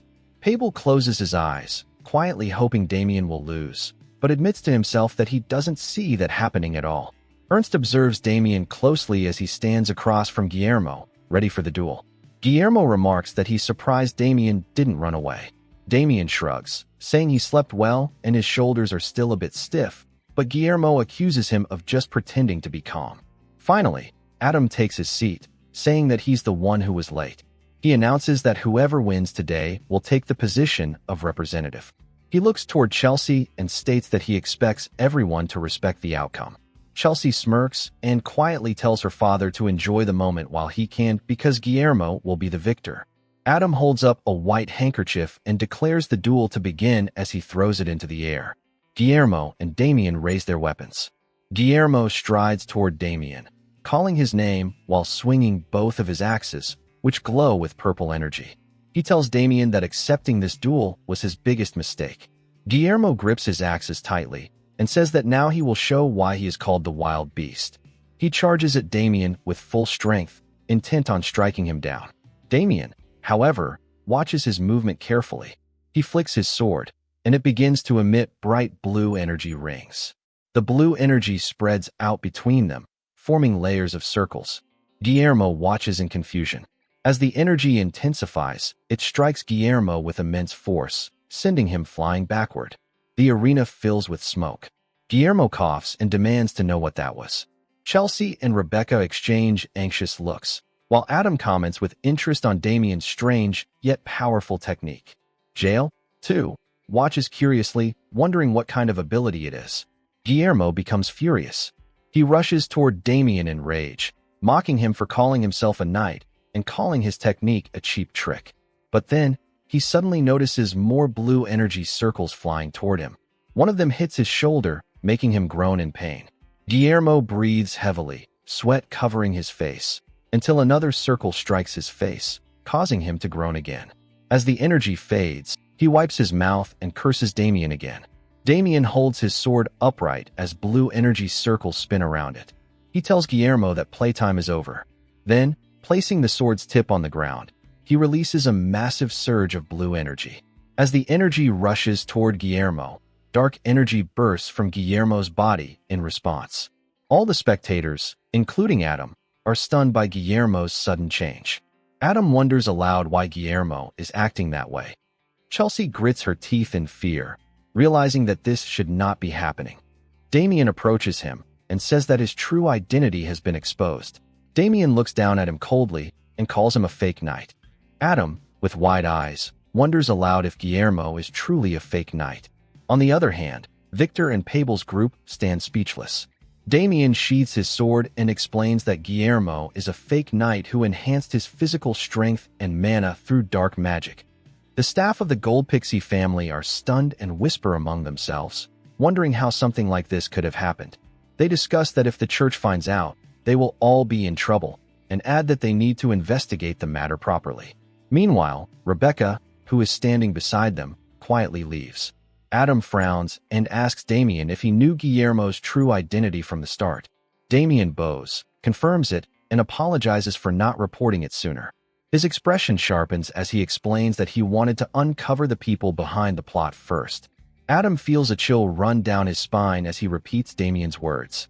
Damien states that dark mages have infiltrated the house of Gold Pixie. He then confidently tells Adam that the person who connected them is Chelsea, his own daughter. Chelsea startles and nervously denies it, telling Adam she has nothing to do with any of this. Adam buries his face in his hand, clearly under stress. He grits his teeth in anger and tells Chelsea that he also doesn't want to believe it, but the circumstances make it difficult to deny. He demands to know how she could bring such corruption into his house. His eyes turn cold as he wonders aloud why the guards aren't doing anything. He points at Chelsea and orders the guards to seize her along with anyone tied to her, instructing them to throw them in the dungeon and uncover the full truth. Chelsea yells to her father that she is innocent and that it's all a mistake. The guards capture Guillermo, and some of them move toward Chelsea with their swords drawn. Chelsea panics, realizing that if she's arrested, everything will be exposed. She yells at her knights to protect her. The knights respond immediately and swing their swords to counter the guards. Adam exhales heavily in frustration and orders Jael to arrest Chelsea immediately. Jael bows and acknowledges the command. He begins walking toward Chelsea as her knights, already exhausted, struggle to stand. Jail activates his power and orders everyone to clear the way. Chelsea's knights stop moving, frozen under the pressure of his aura. One of them admits silently that they are no match for Jail. The brown-haired knight yells at Chelsea to run, saying they will hold them back. Chelsea acknowledges and starts to flee. Jail sighs, saying it's a shame, and draws his sword. A burst of green energy surges as he swings it.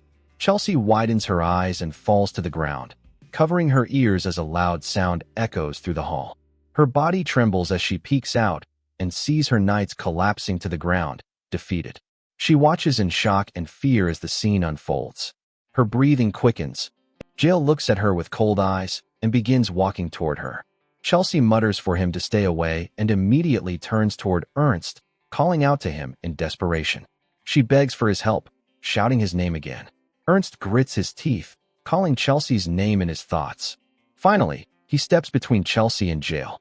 From a distance, Damien watches and thinks Ernst is a fool. Jail addresses Ernst firmly, acknowledging that, as a mid-class knight, he has contributed greatly to the growth of the Gold Pixie family and that Duke Adam holds him in high regard. Ernst's body trembles as he faces Jail, but he still stands his ground and begins to move forward, ready to attack. Jail warns that if Ernst chooses to protect Chelsea, he will be taken down on the spot. Jail glares coldly at him, intimidating him completely. Ernst groans in hopelessness and collapses to the ground, dropping his spear. Chelsea whispers Ernst's name and then is seized by the guards. She calls out to her father, begging him to listen to her explanation and insisting that she hasn't done anything wrong. She tries to speak further, but Adam cuts her off, calling her a useless fool. He yells that because of her, their entire house might face ruin, adding that she has dragged them all into a pit of disgrace. Chelsea murmurs, calling out to her father again, but Adam ignores her and continues. He says that even now, she only cares about herself. His expression darkens as he admits that bringing her into the family was his biggest mistake. Tears fall from Chelsea's eyes as she cries out, denying his words and pleading for him to look at her. Adam coldly says he doesn't want to hear another word and orders his guards to take her away. The guards begin dragging her away while the other staff members watch with pity. When Chelsea looks toward Damien, she starts struggling more and glares at him with cold, furious eyes. She continues trying to speak while being dragged away. Damien smirks slightly as he watches her go. A few days later, in the dungeon of the House of Gold Pixie, Jail is getting information from Chelsea's subordinates. Jail notes internally that Chelsea expanded her influence in the duchy with the help of dark mages. In his thoughts, he questions why she would do such a thing. Meanwhile, she slowly sits up and curses as she recalls her father's cold expression. She grits her teeth, admitting internally that he is the reason she is in this situation. Her thoughts drift back to her childhood. She remembers that she only wanted to be acknowledged and recognized by her father as his daughter. That was all she ever wanted. She recalls the moment when her father threw away the handmade flower garland she gave him. In the present, tears fill her eyes as she wonders why he looked at her with such cold eyes. A guard arrives with food. He sets the plate down and tells Chelsea that he has brought her meal. Chelsea quietly glances at the plate. She picks up a piece of bread and starts eating. She thinks to herself that she can't let it end like this. No matter what, she needs to survive. She bites into the bread, anger burning in her eyes, while the guard who brought the food watches her coldly. On the other hand, Damien moves his shoulder while walking down the hallway. He sighs in relief, admitting that today's training is finally over.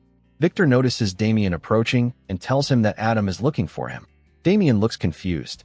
Inside Adam's office, Adam suddenly changes his tone, saying they have decided to seek help from the Order regarding Chelsea's case. Damien replies that he thought they would continue investigating on their own. Adam nods and admits he feels ashamed after needing Damien's help. He adds that they have lost all of their mages, holding his head in frustration. Damien is left stunned and asks if that's really true. Adam regretfully confirms it, saying they captured all of Chelsea's aides but failed to apprehend a single dark mage. He adds that he thought it was right to inform Damien of this personally. Damien recalls the faces of Rebecca and Mustang, and wondering if they have truly escaped. He questions whether he should have gotten more involved. Adam explains that, to avoid any misunderstanding with the Order, they have decided to hand over all matters related to the Dark Mages. Damien asks if Chelsea has said anything about their identities. Adam shakes his head, saying that despite harsh interrogation, she has never spoken a word, admitting that she is remarkably strong-willed. He admits that Chelsea wasn't always like this, and that something in her past must have changed her. After a brief pause, Adam explains that Chelsea's mother was a commoner. When he was young, he went hunting with his knights and met her. Before long, she became pregnant with Chelsea. Initially, he denied responsibility, calling it a single mistake. Later, he found it disgraceful that a commoner carried his blood, so when she and the child came seeking him, he turned them away. Adam regretfully continues, saying that time passed, and one day, curiosity about the child he had abandoned began to grow in his heart. He ordered an investigation and discovered that the mother had died from the plague, leaving Chelsea alone. He decided then to bring her to the duchy. Adam laughs bitterly, saying it was unlike him, and wonders aloud why he did it. Damien firmly tells him that maybe it was because Chelsea was his family. Adam frowns heavily, repeating the word family. He admits that perhaps Chelsea truly wanted to become part of one. Looking toward the ceiling, he says that maybe, in her desperation for his approval, she went too far. Adam lets out a regretful sigh, saying she could have lived a normal life as a noble woman. After a short silence, Adam straightens up, but suddenly, a loud noise interrupts them. A servant rushes in, calling out to Adam. Adam asks what's wrong, and the servant hesitates before saying something terrible has happened. Chelsea have died in her cell. Adam's expression hardens. Dirty clothes spill onto the floor as a servant scolds Damien for once again failing to separate his laundry. Irritated, the servant complains about having to clean up after him and asks why his socks are always inside out. Damien casually shrugs, saying that's simply how they come off. The scene then shifts to a man standing by a window, gazing over the city. For days have passed since Chelsea Goldpixie's death. The questioning of her associates has ended, and although 2 people have been imprisoned for endangering the family, for now, the immediate threat to the Goldpixie household appears to have passed. Yet the situation is far from over. Elsewhere, Sir Ernst Howitt stumbles through a dark alley, overwhelmed by guilt. A memory surfaces of a young Chelsea happily making a flower crown, believing flowers carry a kind of magic that brings joy. Back in the present, Ernst curses himself for failing to protect her. Suddenly, Rebecca appears and calls out to him. Enraged, Ernst grabs her and demands to know how she dares to show her face, blaming her for Chelsea's death. As Rebecca struggles to speak, she makes a desperate offer. She wants revenge. Rebecca claims the official story is false, but died after enduring severe mistreatment. She insists the truth was concealed to protect the Duke's reputation. Ernst hesitates, realizing the claim might be possible. Rebecca then explains that although she originally approached Chelsea with her own motives, the lady treated her kindly, like a sister. Because of that, she intends to seek revenge on the ducal family and asks for Ernst's help. After Ernst leaves in shock, a man emerges from the shadows behind Rebecca. He reveals that his charm magic helped manipulate Ernst by exploiting his emotional attachment to Chelsea. Rebecca agrees that once someone's weakness is found, controlling them becomes much easier. The man laughs, noting that Ernst still has no idea who truly caused Chelsea's death. Their conversation soon turns to a new target, Damien Haxon. Having confirmed reports that Damien killed Agito, they believe the moment is perfect to strike, since Damien remains unaware of their true identities. With the Duke's house likely lowering its guard, the conspirators decide to use this opportunity to eliminate him. The scene shifts to Damien, hidden behind a pillar. 3 fighters silently watch him. Using the darkness as cover, the 3 men rush into attack. But Damien reacts instantly. With swift and precise movements, he counters their strikes, disarms one attacker, and slams another into the wall. Within seconds, all 3 are on the ground. Disappointed, Damien remarks that they could not even land a single hit. The men groan and apologize, revealing that this was actually a training session. Damien calls for a break and reminds them that the duel at the Marquis's house is only 2 days away. There will be no more sparring, only time to reflect on what he has taught them. The fighters leave confused, unsure what they were meant to learn.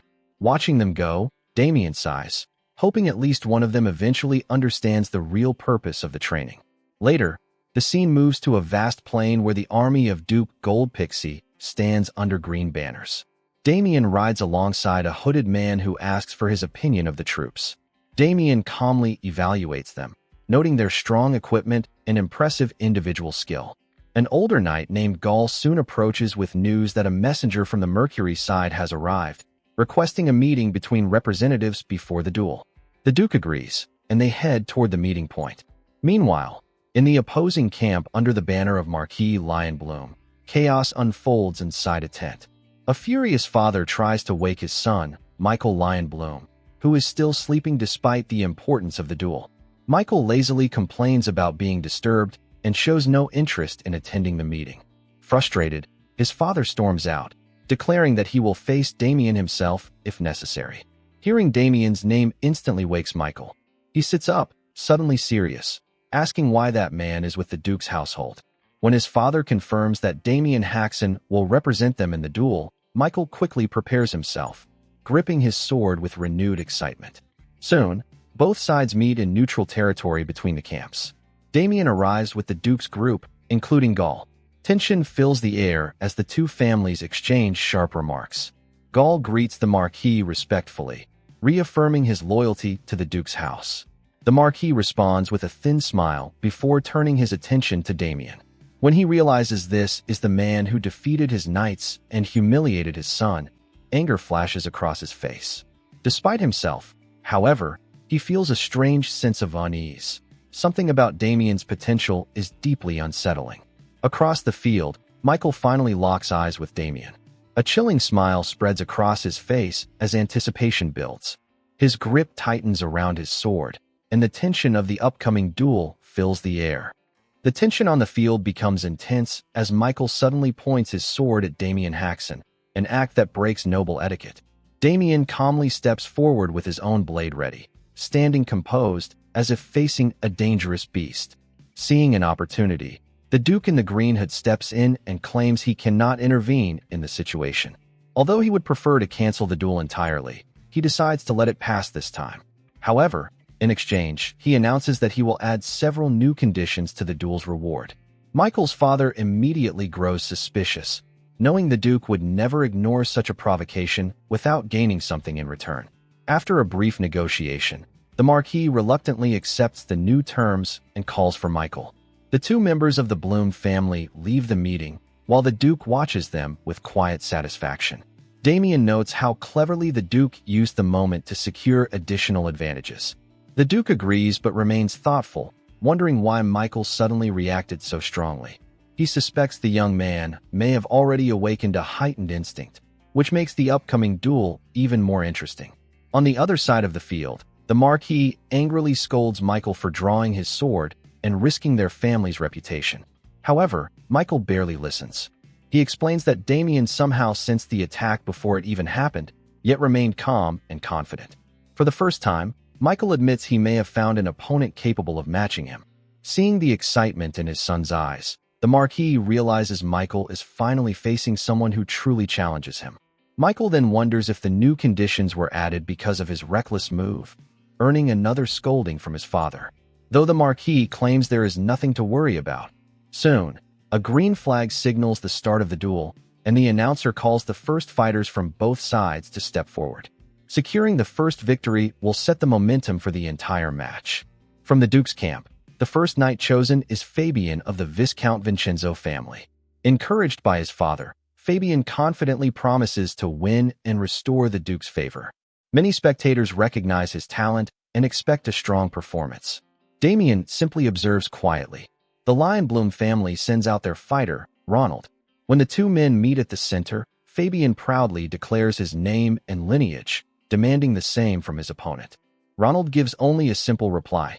Ronald mocks the Duke's side, saying their knights seem better at talking than fighting. Furious, Fabian launches the first attack with a rapid series of skilled strikes. The clash quickly intensifies, but Ronald calmly blocks each blow with steady and efficient movements. As Fabian grows more frustrated, his attacks become reckless. Ronald spots the opening and counters with a precise strike, knocking Fabian's weapon away and sending him to the ground. Ronald calmly declares the fight over. The announcer soon confirms the result. The first round goes to the Lionbloom family. The Duke's side falls silent as their promising knight lies defeated. The duel has only just begun, but the first blow to pride and morale clearly belongs to their rivals. The green flag waves, signaling the end of the first match. Damien watches calmly, having expected the outcome. The challenge had simply been too great for the young knight. The Duke in the green hood turns to Damien. With the first of 3 duels already lost, he suggests that Damien should step forward for the second match. However, an old advisor warns that even if Damien wins, the final duel will still belong to Michael, leaving no one capable of opposing him. The Duke acknowledges the concern, but Damien reveals he has another plan. Instead of stepping in himself, Damien chooses a knight named Pavel. The blue-haired knight is stunned by the decision. Damien reminds him of the intense training sessions they endured. He assures Pavel that the preparation had a purpose and that he can win. The other knights immediately support Pavel, chanting his name and boosting his confidence. The Duke doubts the decision, pointing out that Pavel has never been considered an exceptional fighter. Damien calmly explains his strategy. The sword style Pavel trained against was actually the Lion Bloom family's signature technique. Through constant repetition, Pavel's body has learned to recognize and counter those moves almost instinctively. With trembling legs, Pavel steps onto the field. His opponent, a fierce knight from the opposing side, looks disappointed, having expected to face Damien instead. He declares he will finish the fight quickly. The duel begins with a powerful strike from his side, but Pavel blocks it by pure reflex. Surprised, he realizes he is stronger than he appears. As the fight continues, Pavel's confidence grows. His body reacts naturally to the familiar techniques, and he begins to notice weaknesses in his opponent's form. The training finally makes sense. Drawing on everything Damien taught him, Pavel breaks through his limits and delivers a decisive strike that wins the match. The crowd erupts in cheers as Pavel is declared the winner of the second duel. With the score now tied, the final match becomes inevitable. Michael Lion Bloom steps onto the field, confirming that the outcome now depends entirely on their duel.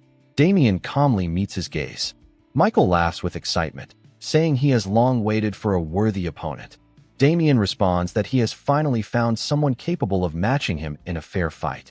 Michael dismisses the idea of equality but sincerely demands a battle that will not disappoint him. The scene briefly shifts to the Lion Bloom camp before the final duel. Pavel kneels on the ground. Overwhelmed with shame after his defeat, Michael's father orders him to stand, assuring him that he fought honorably against a stronger opponent. The father remains confident that their ultimate weapon, Michael, will secure victory. Still, a troubling thought lingers in his mind. Their knight, Huey, possessed superior technique, yet he was defeated as if every move had been predicted. Since the Lion Guard sword style is a closely guarded family secret, the possibility that someone understands it leaves him uneasy. Across the field, Michael feels an unfamiliar excitement. As a child, Michael once dreamed of becoming a legendary swordsman, thrilled by the joy of wielding his first wooden sword. But over time, every opponent proved disappointing, and victory became predictable. Eventually, he lost interest in fighting, until Damien Haxon appeared. Now, the decisive duel begins. Michael steps onto the field with excitement, asking Damien not to disappoint him. Their swords clash in a fierce exchange. Damien skillfully dodges and counters with calm precision, even sending Michael airborne with a well-timed strike. Michael presses forward with relentless attacks, but Damien leaves him no opening. Growing impatient, Michael demands that Damien stop holding back and fight seriously. He unleashes a powerful strike, but Damien calmly responds that his blade will land first. A massive burst of force shakes the battlefield, and when the dust settles, Michael lies on the ground defeated. His father shouts for him to stand, unable to accept what he sees. From Michael's perspective, he feels as though he has lost everything. Yet as Damien stands in front of him, Michael wonders if they were truly equals after all. The grand hall fills with forced celebration as a banquet begins after the duel. Michael's father stands among the guests with clear frustration, loudly urging everyone to eat. The Duke cheerfully announces that there is plenty of food for everyone, claiming that a feast is always better with a full crowd. The guests respond politely, but the Marquis's anger casts a heavy atmosphere over the room, bitterly noting that Michael surrendered without even drawing his sword. He cannot decide whether that outcome is fortunate or humiliating. Nearby, Damien quietly observes the situation. He realizes the Duke invited the defeated family not out of kindness, but to subtly mock them through the celebration. Even so, Damien notes that their main objective has been accomplished. Their victory in the duel secured the Duke's position and made it unlikely that the Lion Bloom family would challenge them again anytime soon. During the banquet, Michael approaches Damien and politely asks if he may sit with him. He expresses sincere respect, which surprises Damien. Michael explains that his entire life he believed no one like him existed, yet Damien proved to be someone far beyond his expectations. Damien finds this strange, considering his conflict with Michael's brother earlier. Michael admits he still does not fully understand what happened during their duel, but even without properly crossing blades, he sensed the difference between them. His instincts told him that Damien existed on an entirely different level. In that moment, Michael realized the world was far larger than he had imagined. Damien offers him some advice. While Michael's talent is exceptional, he warns him not to grow arrogant. According to Damien, there are likely several people within the Empire who surpass Michael's ability. Damien admits he once believed he was unmatched as well, until he encountered a mysterious warrior who proved otherwise. Michael then asks a direct question: does Damien live by that same belief? Damien immediately gives a confident answer: no. He calmly declares that he still considers himself the greatest. Michael is startled, pointing out the contradiction. Damien clarifies that since he is as strong as Michael, Michael should not grow conceited. Michael accepts the remark with a quiet promise to remember it. Soon, the Duke and Michael's father approach their table. The Duke smiles and remarks that it is nice to see the two young warriors getting along after such a fierce duel. He then explains that he has finished negotiating with the Marquis about Damien's reward for winning the duel. Damien had originally been promised access to the Marquis's treasury, but the Marquis was reluctant to grant it fully, forcing the Duke to settle for another arrangement. Hearing this, the Marquis reacts sharply and defends the value of his family's treasury. Turning to Damien, he admits that he cannot forgive what happened to his son Erwin, but given the current setting, he will overlook it for now. He also offers a brief apology for previously sending knights as a show of force. Damien notes that the apology feels incomplete, especially regarding the young boy involved in the earlier incident. The Marquis then explains that while he cannot open his treasury to an outsider, he will allow Damien to choose a single item as both compensation and reward. He presents a small box containing a ring crafted by the White Tower. The ring possesses dimensional magic and can store up to 100 kilograms of items, making it extremely valuable. Although Damien finds it less than the original promise, he accepts the reward and thanks the Marquis. The Marquis declares the matter settled and proudly adds that his house still possesses many fine weapons. Michael casually asks if that includes excellent swords. At that moment, Damien suddenly remembers something important and makes one final request. He asks for a bow instead. The Marquis is surprised by the request and asks why Damien would need a bow. Damien calmly explains that it is meant as a gift for his brother's upcoming wedding. The journey home begins beneath a wide sky as Damien and his companions travel along the open road. A senior knight riding nearby interrupts and respectfully informs Damien that sunset is approaching. He suggests setting up camp for the night, and Damien agrees. As darkness falls, the group stops in a clearing and lights a campfire. The escorting knights from the Duke's household quickly take their positions around the camp, forming a protective perimeter while the others prepare a simple meal. The cook warmly invites the escort knights to share the meal, but they politely decline, explaining they must follow their own routine and will eat separately later. While the group relaxes around the fire, one of the escort knights approaches Damien and says he will scout the nearby woods as a precaution. Damien thinks it is unnecessary, but the knight insists and disappears into the darkness. Not long after, a heavy and threatening presence settles over the campsite. The air grows tense, and Damien immediately realizes something is wrong. A man steps out from the shadows and introduces himself as Sir Ernest Horwitz. Damien demands to know why he has appeared, but before the situation can settle, two more figures emerge. Some of Damien's companions suddenly begin feeling dizzy, as if affected by a strange power. Despite the pressure, Damien remains steady, resisting the mysterious influence. The attackers seem intrigued by his resistance and speculate that he may possess an unusual ability. Their leader shows clear curiosity about Damien and suggests capturing him to study this strange trait further. With weapons drawn and hostile intent now obvious, the calm night around the campfire is shattered. Ernest speaks up, filled with hatred. He declares that this will be his final meeting with Damien and vows to destroy him in revenge for Lady Chelsea. Damien calmly draws his sword and mocks the man, reminding him how he once trembled in fear before Lord Gale. The remark enrages him. Meanwhile, the girl questions why Damien remains so calm while facing 3 opponents alone. Damien responds by identifying them as black magicians from Ireland, likely officers. The girl is startled and demands to know how he knows this. Damien casually replies that he simply has good ears and tells them their threats will not intimidate him. Without warning, Ernst releases his aura and charges forward.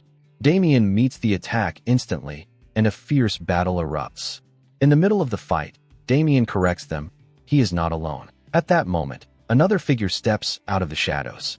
A man appears and introduces himself as Sebastian Vincenzo, a middle-class knight of Duke Goldpixie's house.